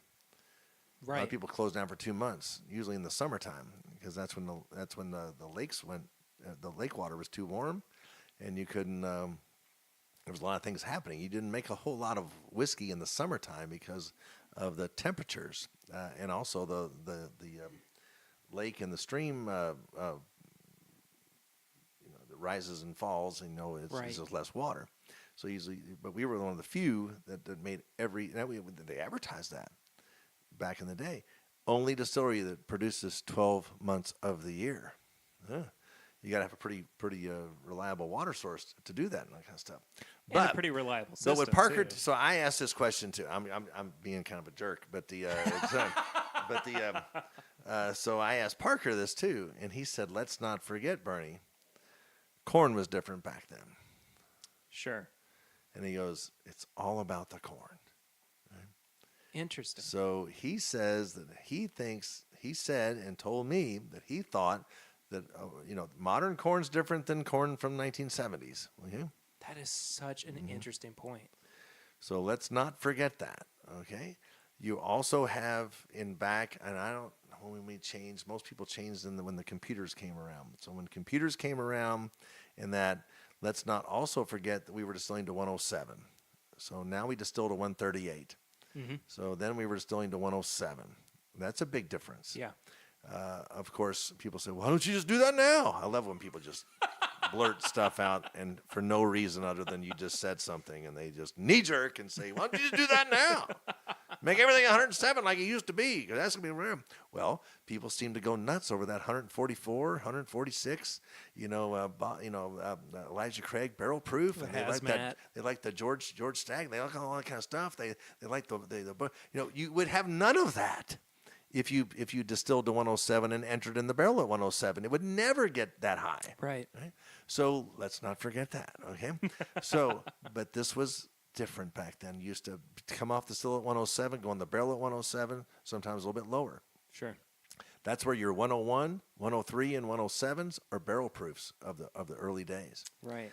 So, when that old Granddad 114 came out, that was entered at 116. I talked to the guy who gauged it at 116 and put it in the barrel, because they gauged it higher to put it in the barrel higher so that they would get. That was one of the first original barrel proofs. That was way before Booker's. Right. And when Beam acquired the National Distillers and all that kind of stuff, that was a chance for Booker to up the game. I think. I don't know. I doubt that was in his thing. But what Booker was going for was saying, I want to do it like it was done 150 years ago, where you bought it out of the barrel, right? And so it just happened to be we started filling barrels at 120. It used to be a law you couldn't put it over. Make 110 or 115. Right. Then they allowed you to put it in at 125, and it stayed there for a while. So it used to be that number's changed over the years. So now that's benefited us all when it comes to these high barrel proofs. But Booker's was when I started with the company in 2005, it was under 10,000 cases. Right. No one was buying Booker's. 8,000 cases worth or whatever it was. Sure. Now it's a big brand, and people are like, "Whoa, we love," and Booker's has always been great, right? But people were not wanting old and strong, and now what do people want? Old and strong, right? And that's why we've cut back with some of the offerings we have for the Asian market and different markets, but we still don't want to turn our backs on them because they got us through the tough times. Exactly. And nobody else was buying it. Nobody, you had to buy a telephone shaped like a bottle. They were buying it on purpose, right? You can't just give a middle finger to those people, and you gotta make everybody happy. It's a big world. Have you seen that? Kind of on the topic of respecting the heritage of bourbon drinkers too. Turkey released a new decanter last week. I didn't see a new gift shop decanter. Oh, nice. Yeah. I think the day that it came out, there were only 20 of them. That's awesome. But they've had some great decanters over the years. They have. And great, but everybody, and I'm sure it's special whiskey that's inside of it too. Cannot speak to that. Yeah. But I hope so. Hey, That being said, special whiskey though. Yeah, this is pretty damn good. This has some of that mintiness in it. It does. Just a little bit. A whisper, a little whisper of marzipan too. You know what though? You say that, and I do kind of. I taste a little bit of an almondy note to it. I would say though. That's really good stuff, and you can tell that's old whiskey. Yeah, absolutely. And like you said, that funk and that musk. Mm-hmm. But let's not forget what Parker said. It's the corn and the process too. Right. Mm-hmm. So speaking of the process too, you wanted to bring up later on the open rick houses. Mm-hmm. So I want to make sure that I give you time to talk about, the way that Heaven Hills whiskey is aged too. Well, it's not just aging; it's a whole house style. So what I've been talking and preaching last few months and going over is house styles, because again, we're all bound by all these restrictions and these laws. So we're basically making the same thing. Vendome makes a lot of the stills, so we're using a lot of the same stills. So house style has a lot to do with it. So let's look at when I turned to come here to your house tonight, right off onto Paris, there was a little dive joint that had Budweiser thing. I never said, what is that place, first of all? It's called I can't remember what it's called, but the best thing about that little dive bar is that they have happy hour from 11 a.m. to 7 p.m. every day. God bless them. And it's like $1 Bud Lights or something ridiculous. Is it a full bar? Do they have whiskey and everything too? I've not been in there, and I think that I'm not supposed to go go sometime. in. Okay, sure. All right. So anyway, Bernie, next time you're in, we'll go. Okay, so anyway, house style. Yes. You've got Motel 6, right? And then you've got St. Regis, right? Or the Four Seasons. Sure. They're both hotels. Yes. But, they're different. They have different house styles. You have, as Tom Bodett says, it all looks the same with your eyes closed, right? At Motel 6. And if you're a serial killer on the run, all you need is a place to stay, right? And then off the next morning. But we've all stayed. I've stayed at Motel 6s, not ashamed about it, right? They have their purpose. They have sometimes you just need a couple hours of sleep and off you go, right? Then you're on vacation. You want to be treated. You want to stay at someplace nicer, and it has a different style. Has a spa in it, maybe has a couple of restaurants in it that might be a different level of service than you would go to. So there's different styles and there's different amenities that you would have. That's a style, right? You have dive bar. We all know what you're going to get in a dive bar. You're going to get a good pour. You're going to get cheap drink prices, nickel shots, and sit there, whatever, and you're gonna be able to, it's gonna maybe have a jukebox, maybe it's gonna the whatever, but it's not a lot. It's not gonna be a live band, there might be a pool table, but what you're gonna get at a dive bar, and then you have full service in the Brandy Library in New York City, right, which has nothing but aged spirits on instead of called a library, but it's a library of spirits. You get a 2-ounce pour. They bring you the bottle. They have a spirit sommelier that tells you and brings you the bottle. Said this is a Old Fitzgerald 11-year-old. It's made from Heaven Hill Distilleries out of Bardstown, Kentucky, and Louisville, Kentucky. This is bottle and bond, which is a set of restrictions. And if you have any questions on that, I can answer them. It's a whole nother level of service, and it's great. Same deal. When it comes to making whiskey, you have house styles. Maker's Mark has a house style, right? They make one thing at Maker's Mark. Yes. They make one recipe. So they don't make anything but one thing. So it's 70% corn, 16% wheat, and 14% malted barley. Right. They put it in their number 3.5 char, whatever whatever level of chars they use.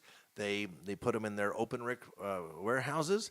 They do rotate them though, because they don't want they're making only one thing. So they want to have the most consistent flavors they can. So it spends about 2.5 years at the top. They move it to the bottom. The middle stays about the same because that kind of stays the same. And so they rotate them around. They want everything to taste the same. Even their 46, which is a finish, it's only a couple months finish, Right. is the same maker's mark, and of course the cast strength is the same cast strength. So they're making one thing. Right. But they do rotating and all that kind of stuff. They go for some further hand-done things where they hand-cut labels. They hand-dip bottles. They're one of the first people to do kind of hand-done stuff and make that kind of a thing, which a lot of us do now today. They kind of helped in the hard times. They kind of helped the industry kind of stick around. And I remember you remember the billboards back in the 80s? You're not that old. I'm not that old. But I do love their advertising. Their advertising used to say, tastes expensive and is. Because you paid Fair for enough. those things. You Yeah. paid for those things. Right. Okay? And so it is a house style. They're premium. You're paying for things because we're doing things different than just putting it through a bottling line. We're Right. doing things and just buying labels and having a machine put it on. Okay. We are rotating Okay. barrels. We're doing that. It's a house style. Yeah. Four Roses, another good house style. You know, when they acquired the brand, they were a Seagram's house. Yes. And so they made blended whiskeys. Mhm. So they had Or single-story light whiskeys. light whiskeys, and they had single-story warehouses. What are you going to do? You're not going to get the aging that these open rick, 7-story, 9-story rick houses are going to get. Right. What are you going to do to make the flavor different? Because you're not going to get it in aging, right? Because aging is 50% of the flavor plus. So Right. what are you going to get? So what Jimmy Rutledge did there was genius. He knew the same whiskey. So they knew they had 5 different yeast strains. Yeast strain accounts for 10% of the final flavor profile when you look at a thing, and also has different recipes. They used 2 different bourbon recipes, 5 different yeast strains, and of course they didn't get as much of a aging difference, but you got the differences. And now it took years Right. to get the customers to understand that. But now people are, and they know the letters, they know everything. It's amazing. It took ask Al. It took a long time to get the customers to know what that was. Absolutely. It's a unique house style, and it's pretty damn cool. Yeah. Heaven Hill's house style. Right? We don't just make one thing. We make 6 different recipes at Heaven Hill. We make 6. We got corn whiskey with mellow corn. Right? We've got bourbon wheat with Larceny and Old Fitzgerald.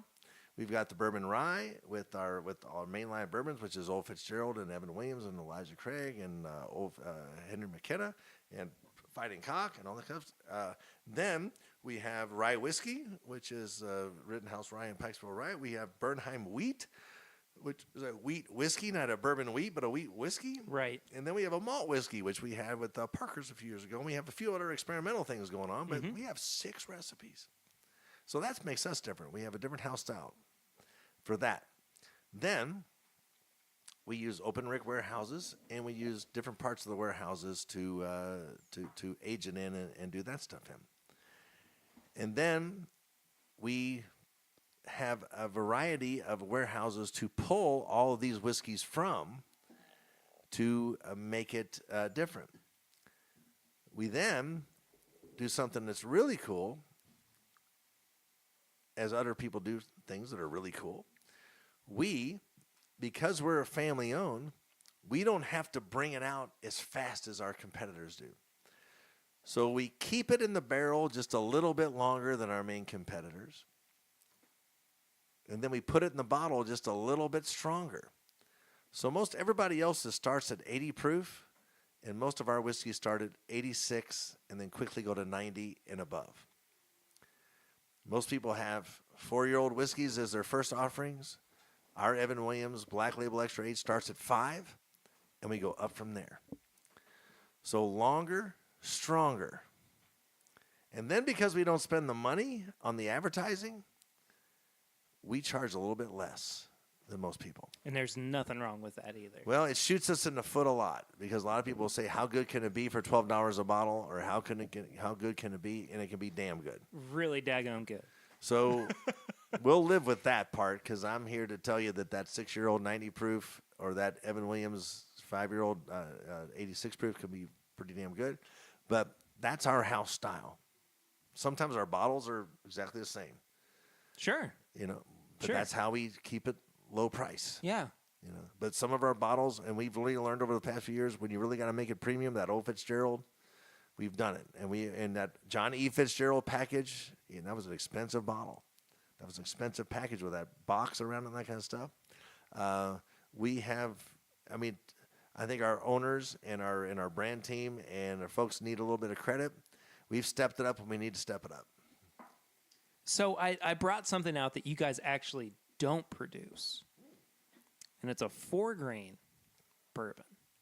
And this was just kind of something that I was messing around with one day. It was a 1-to-1 blend of Elijah Craig Small Batch and Larceny. So you put Elijah Craig and Larceny together? Yes. Oh, and let them mingle. I mean, this has been, sitting together since probably October. Now, there was a Parker's release of a mingle of blends on that before. Yeah. And not a blend, but a mingle. But but not like this. Well, this is, like I said, this is just something that. I just say that because there's going to be somebody listening going, They did that already, yeah. No. This has never been done that I've tasted before. And my thought was, this could be a pretty viable option should Heaven Hill want to go into that. Well, that's what a lot of those Parker's releases are for, to see, most of those will not be, on the open market. Parker's is a special whiskey exactly for a special person. But yeah, you're absolutely right. We could do this. That is different. That is very different. Yeah. I've not tasted this before. That was kind of the point behind it there, Bernie. Absolutely. And I was thinking with it, it may not be exactly the way that it could be, but some of the bones might be there too. And I'm not trying to do a sales pitch to you. I just thought, this would be something cool for him to also have. I learned a long time ago. Anytime I brought something up and said it's already resting in the warehouse. And I'm sure it is too. It's just Heaven Hill. We're waiting for there's only so many things you can do, right? Right. We're waiting for the wide release of the 4-grain blend from Heaven Hill. And we've come up with stuff, and a lot of people will look at things and go, "How come it's only in duty free only?" Well, that's probably the experiment that we decided, not us, but other distilleries too, decided, it's not going to make it we're not going to make enough, and there's not enough of a market for it for the national market. So whatever barrels we have, we're just going to put it in the duty free or whatever, because that's a finite number, and it'll sell through. It'll be fine. We're in the bourbon business, not the bourbon charity. We're not going to hang on to barrels that aren't doing anything. If we have 3 main brands that we need to key on to be successful in order for us to continue being Heaven Hill and a successful American whiskey and bourbon company, and that is Evan Williams Black Label, extra aged, 5-year-old 86 proof product. I only know that you say it's 5 years. There's no age statement on it. I really didn't know that it was 5 years. We sell barrel futures. We're the only people that still sells barrel futures to our distributors. So, and those contracts are for 5 years.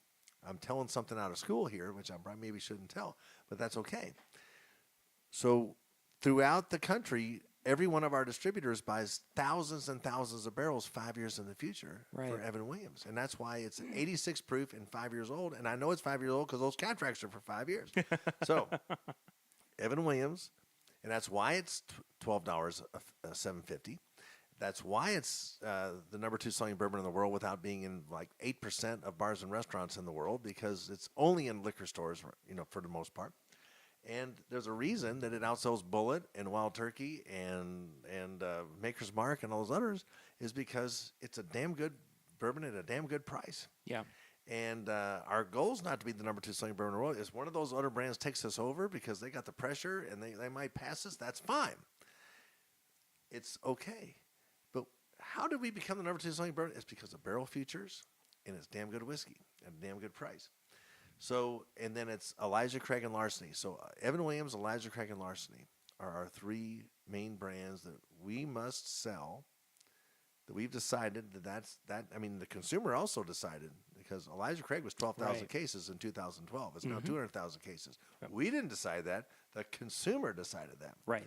So those are 3. If you want to help Heaven Hill out and have some other great bourbons and whiskeys in the world come out, I'm telling you right now, buy more of those 3 brands. That's what we need from you. You know, we need your support. We appreciate your support. You're going to buy our stuff anyway. We got great stuff. But here's this Henry McKenna you just handed me. Yes, I did. I just handed you a nobody cares about awards till you win them. So last year, nobody knew about Henry McKenna, and all of a sudden it won Bourbon of the World. And Fred Minnick had to go, Fred. Hey, man, I'm afraid to tell you, this just won Bourbon of the World. And it did, and then this happened. And here it is. So I like that we just had that little small sample of the 4-grain blend. Yeah. And that was unique. Yeah, and because it helped me kind of reset so that I could appreciate, at the very least, the nose on this one a little bit more. This is still one of the most exciting, full-bodied noses of bourbon that I've ever experienced. And since we won that award, it has not gone up in price that much. No, it really hasn't. You know, stores doing what they will, you know, with... Oh, I've seen it for sale for $60. I've seen it for 50, so we're in the same ballpark. But, you know, I think that it's commendable to Heaven Hill as a company, as a brand, that you don't... You win an award and you don't get a big head about it, too. You know, sure, you may promote it a little bit, but you're not going, oh, we have to do a 200% price increase. No, we don't do things that way. Yeah. I mean, to take things up $1, $2, $5 is a lot of talks, a lot of meetings, family members involved. Right. I mean, you know, again, we're in the bourbon business, not the bourbon charity. Well, we have been giving away a lot of whiskey at a very, very inexpensive price for a long time. That's going to change on some levels, on some planes. And I think but it has to. We're also probably going to be some of the most affordable whiskeys in the world. Mm-hmm. The way Max Shapiro described it to me, and I said, Max, we can make a hell of a lot more money on this Heaven Hill 6-year-old 90 proof or whatever, or even Evan Williams. Yeah. And he looked at me and said, Bernie, I know I can. He says, but you don't understand. I want to be family owned and operated 100 years from now, not just today. Yeah. And that's a mindset that goes beyond his death and his next generation that many people don't have. That he has a vision that he doesn't have to hit these artificial numbers. Certainly, some of our prices are going to go up on many of our brands that the market dictates, and some of our offerings dictate. So yes, if you hear this 2 years from now, some of our prices might have gone up, and they're not going to go up to where some of our competitors do. You know, we have some non-producer competitors that charge, you know, $800 for a 10-year-old bourbon, or $3,800. Conversation for a different time. $3,800 for a 15-year-old bourbon. That you know, we don't do that, and we don't have to do that. And it's part of our strength is that we have a lot of whiskey. Yeah. That we can get out. A lot out. of good whiskey. You know, there's an 11-year-old bottle of Bond, Old Fitzgerald, one of the names of the crown jewels of whiskey. That's pretty affordable. Yeah.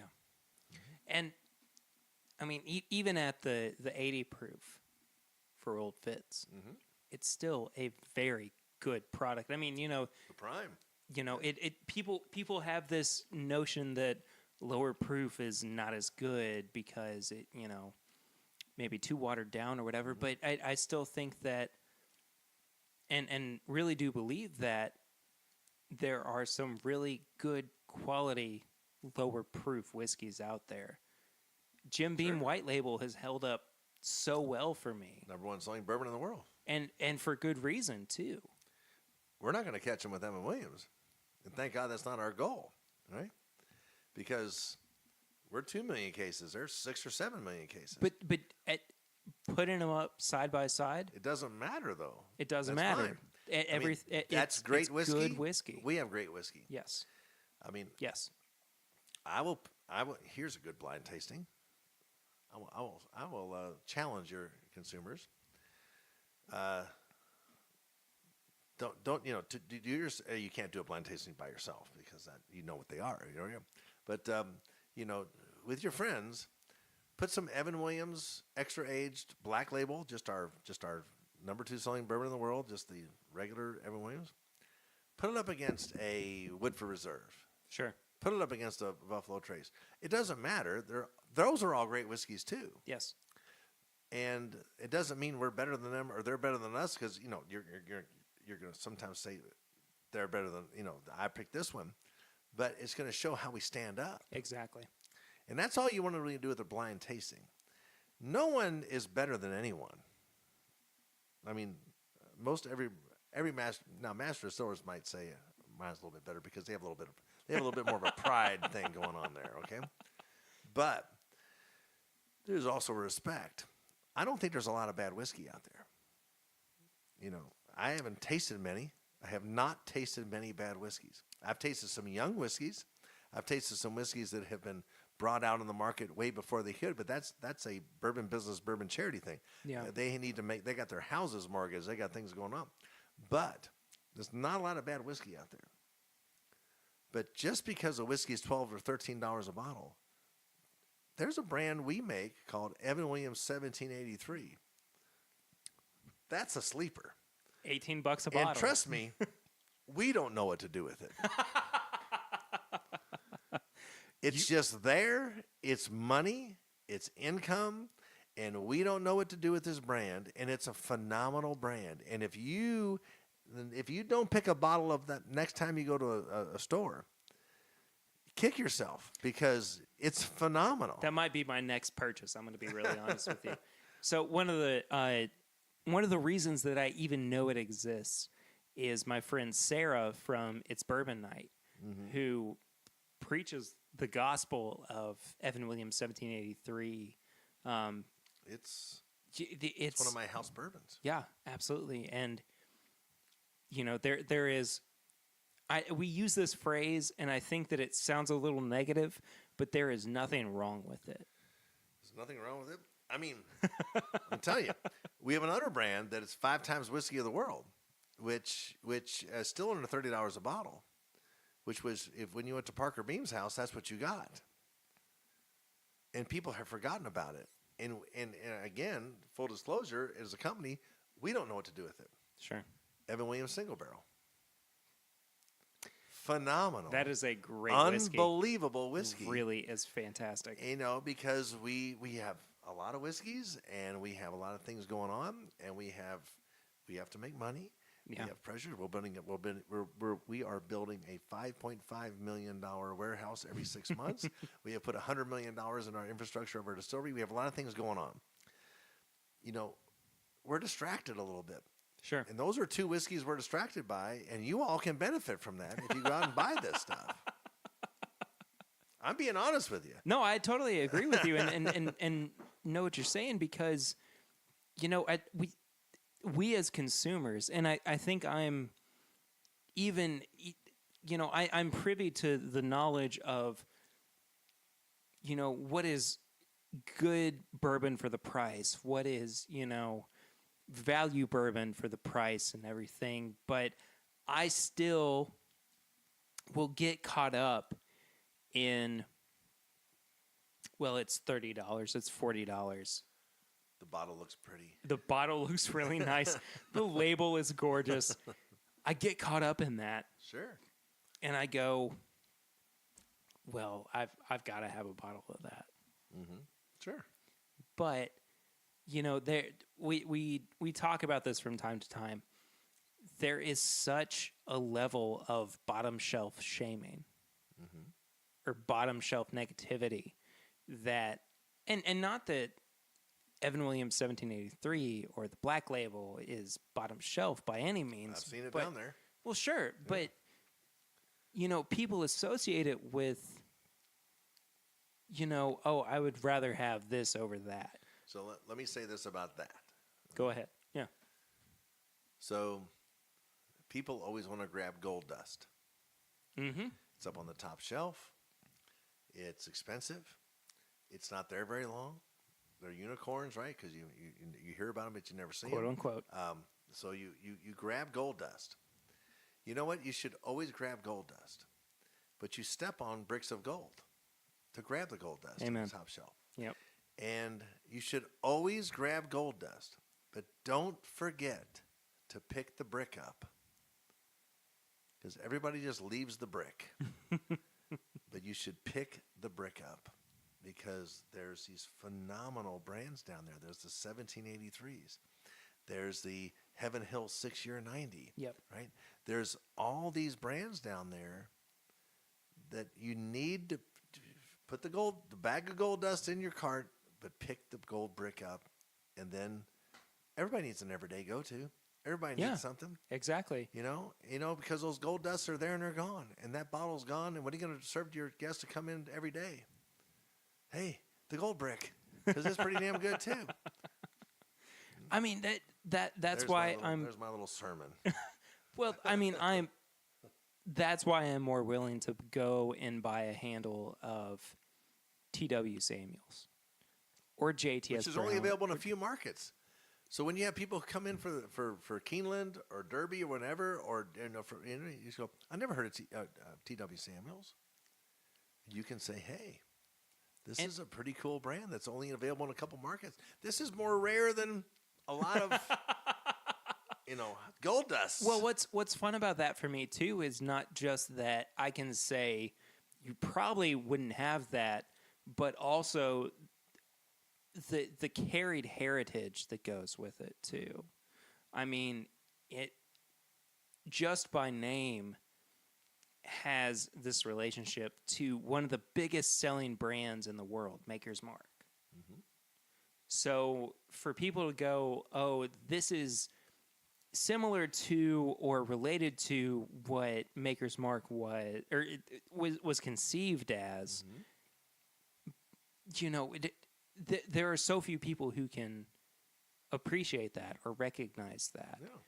And the fact that I'm able to drive 15 minutes, 10 minutes, whatever, to go pick up a bottle. To get out of your neighborhood. Well, there's a lot of stop signs in my neighborhood. I'm going to be really honest with you. But the fact that I can drive a short distance and go and pick up a bottle, I consider a good fortune. Hey, we're lucky in Kentucky because we have a lot of those gold bricks. And we have a lot of those brands that are regional or local that only are sold here or sold in here in a couple markets. And that's why it's so cool that so many people from around the country and the world visit Lexington or Northern Kentucky or Louisville, and they go to the smart ones, go to the liquor stores and look down. Everybody looks up. You have to look down. And that's where you look down. And you know what? I find that they do. They buy them by the case. Yes. Because they know that they're going to go back to Wisconsin or Minnesota or New York, and they're not going to be down. They're not 15 minutes away. Right. And they're going to buy it by the case. And what we glance over, and more people in Kentucky glance over them than those people do, we need to stop glancing over those. And, they're going to go away one day because we all are in the bourbon business, not the bourbon charity. And we're going to make more money if we sell them nationally at a different age and a different price. And we're more reluctant to do it at Heaven Hill just because we have a lot more whiskey. Sure. And that's guaranteed money. And Max will always say, "What, you going to guarantee me I'm going to make that money if I turn it into something else?" And whatever, we can't guarantee him that. And he is a good speed bump on that, because we can't just knee-jerk react. And of course, he's protecting his family and his vision and his view of the future, which Right. is, Bernie, I want to be family owned and operated 100 years from now, not just today. And I can't just take advantage of this bourbon renaissance, because we don't need money right now. We have money right now. Right. Now, I'm all about making money. Let's not say that, because a business is about making money, right? Sure. But we need to be smart about it, and we don't need to be we don't need a lot of artificial money. We need real money, Right. not artificial money, if that makes sense. So, one last question before we move on from the conversation for tonight. But how do you feel like you fit into the family that is Heaven Hill? I mean, you were kind of, in a way, adopted into it, but what do you feel like your role is in the family of Heaven Hill? Well, that's pretty easy. I mean, the family makes me very welcome, and they made me very welcome immediately. Yeah. They also said, we need you.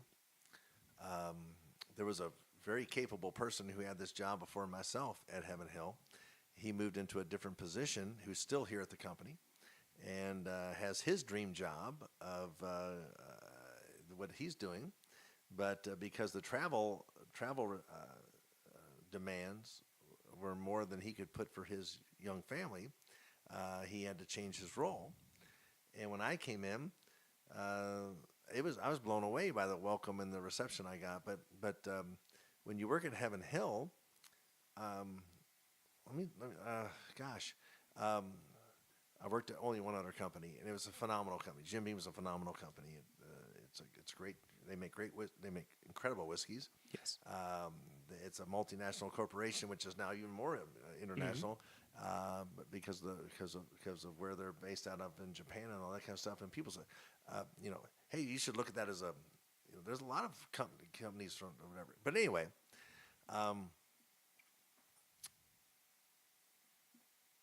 if the president of the company called you on the phone, your mother's dead, right? Something's wrong, right? Right. Max will pop into my office. How's it going? He's Right. the president and the owner of our company. Hey, what's happening out there? He wants to know what's happening in bars and restaurants and liquor stores around the country and the world. He knows I'm out there doing it. What's going on? Most people who come into a multinational company as a president or whatever, they're there for a handful of years. They're there and they're gone. Most brand managers that come in as brand managers of an iconic brand like Jim Beam or Evan Williams, they're there and they're gone. Right. They're there to get a bigger job and everything. The dynamic at Heaven Hill is, if you're the brand manager of a whiskey brand at Heaven Hill, your boss is an owner. That's Kate Latz. She's the vice president of marketing. Yeah. Your boss is an owner, so you're not getting promoted ever. Right? So you've kind of got to be happy where you're at. Sure. Which means you're going to stay at that job for a very long time, right? She's been there 20 years. Yeah. Right? So obviously the family has to make her happy monetarily by the excitement of what it becomes, because that brand manager is probably going to make a little bit more decisions than a brand manager at Jim Beam or someplace else that is multinational corporation. They're only handling one brand. She's handling all her whiskeys. So you got to make them happy, excited, involved in that thing. And, hell, I helped launch our we didn't talk about it tonight or something, but a Sacred Bond. Mm-hmm. I happened to notice that a bottle and bond brandy was out there called Laird's Apple Brandy. And I was like, how come we make a brandy called Christian Brothers? How come we don't have a bottle and brandy? A year later, it's out. I graduated from University of Kentucky with a 2.6 cumulative in marketing, and I launched a national brandy brand. That would have never happened at any other company except a family-owned company, because the family goes, hey, how come? Yeah, how come? right? I mean, good Lord, it's amazing. So working for a family-owned company the dynamic. It doesn't work for everybody because I got to be happy. I'm not going anywhere. I got to be happy at this job. Sure. I'm not going to get promoted in any other job. This is it. But that's fine with me because I love what I do. I love the family I work for. I got Andy, Max's son, emailed me the other day. Haven't seen you all year. That's ridiculous, he says in the email. We need to fix this. Let's get when Jack, who's on my team, who had just hired somebody out in California, Jack Choate. If he's out in California, Jack's an amazing guy. He's learning a lot too, hopefully for me and everybody else in our company and our owners. But, you know, how many people get an email from their owners and say, let's go out to dinner? I haven't seen you in a while. Not many. That doesn't happen. That doesn't happen with a big vice president of a company or an owner. Like, hey, what a shame on us. We haven't seen each other for a while. Right. That's what happens at Heaven Hill, and that's what happens at a we still feel as a small family-owned company, which is now a pretty large international company. That's so fantastic. It's pretty cool. That's absolutely Cool. amazing. Well, Bernie, I think that about does it for the conversation portion, at least, of the show. Thank you so much for sharing not just your experience, but your wealth of knowledge with us. My pleasure. Thanks for having me, Perry. Yeah, man. Thanks for sharing your whiskey with me. And thank you for sharing yours with me as well. Tonight. Man, it's been incredible. We do have a little bit to finish up with, though.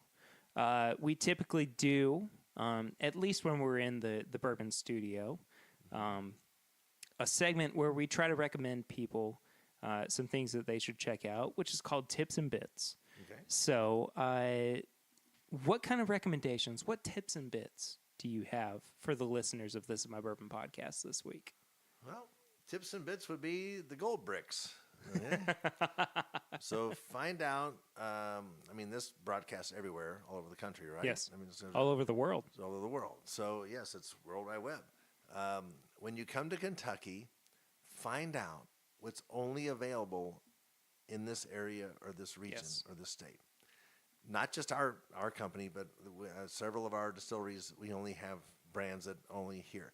You can be a hero when you go back to your home and you have some of these bottles. And some of these bottles only cost $8, $10, $12 a bottle. But, they're rarer than Pappy Van Winkle. They sell less than Pappy Van Winkle. Yes, some of them only cost $8, but there's those gold bricks that you stand on that you reach for gold dust. So that's my tips and bits, is to look for those brands like the ones you have to ask, and people at the liquor stores know them. So find those out, get them. Those are the biggest. That's the biggest tips and bits, and tips and bits. Tips, tips and bits. You've had a few whiskeys. Tips and bits I can give you is find that from every distillery. Go home and you'll be a hero. I don't know if I can beat that, man. That's the biggest one. Or even it's the biggest one. Even compared to it. Yeah. Look, I will echo that. Don't bottom shelf shame. It's so easy to fall into the pattern of, oh, I would rather buy something that has a higher price tag or even a more clout or whatever. But you know what? You are never going to know what it is that you actually like until you try it. And I didn't know what I liked until I really spent the time with Heaven Hill. Yeah. And I really spent the time with the products that you all produce and understood that there's so much more to whiskey, so much more to bourbon than an age, than a mash bill, than, what the price point. And it's all about your experience with it. So even if somebody goes, I don't really know about that bottle, still go and try it. It will totally be worth your while. And you won't be out a lot of money. Exactly. But you'll be surprised. Yeah. And amazed. So don't bottom shelf shame. That's my tip or my bit I'm not really sure yet. There you go. Bernie, again, thank you so much for being on. Thank you. Really appreciate it. Thanks for sharing your whiskey with me. Absolutely. I look upon that as a total honor because a lot of those bottles are not that full. And same with you as well. You know, My pleasure. I don't normally get to drink whiskey that is only available in Japan. But man, what a treat this was. If people want to follow up with you on social media, where can they do that? I'm Bernie Lubbers on Instagram, Facebook, and Twitter. I also have my own website, which is called whiskeyprof.com. And you can look at all things Heaven Hill, which is all of our grain bills, amazing stuff, so in depth. I think not any other major distillery releases all its grain bills and its recipes, and it's where we age things and everything. It's at heavenhilldistillery.com. It's long, but you can type it in. You got fingers. heavenhilldistillery.com. And if you don't, you got Siri. You can just talk it Sorry. in. You can just talk it in. Say it. Well, thank you all so much for listening. I am at pritter1492 on social media. If you would like to follow me personally, and then if you would like to follow the show on all social media platforms, we are at My Bourbon Pod. Bourbonshop.threadless.com is where you can find all of our apparel and merch. I think we might have a little promo going on soon. For 15% off store-wide. So be sure to check out that. Patreon.com/MyBourbonPodcast. For as little as $1 a month, you become a patron of the show.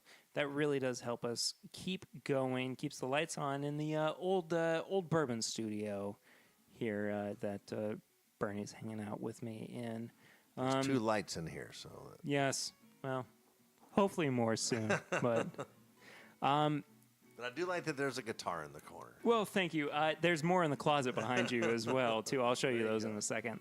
By the time you're hearing this, they might be sold out. I'm not sure, but we still have some some tickets on sale for the very first live show of This Is My Bourbon podcast, the Women of Bourbon show at the Silver Dollar in Louisville. That is going to feature Peggy No Stevens, Sarah from It's Bourbon Night, and Andrea Wilson from Michter's. Not as little as, you can purchase them for $5 a pop. We have very few tickets left, so please get on board with that. We're going to have a fantastic panel, a fantastic conversation. So if tickets aren't sold out by the time this episode comes out, definitely jump on board with that. If you have any questions or comments, please send them to thisismybourbonshop@gmail.com, and then please give us a 5-star rating review on iTunes. That really helps us out, gets other people listening to and seeing the show. But other than that, I just don't think I can say thank you enough to Bernie for my pleasure, Bernie, and thank you so much for having to your lovely home and your lovely bourbon studio. Well, I'm so happy that you were here. I will see you next week, though. But until then, I'm Perry, and this is My Bourbon Podcast.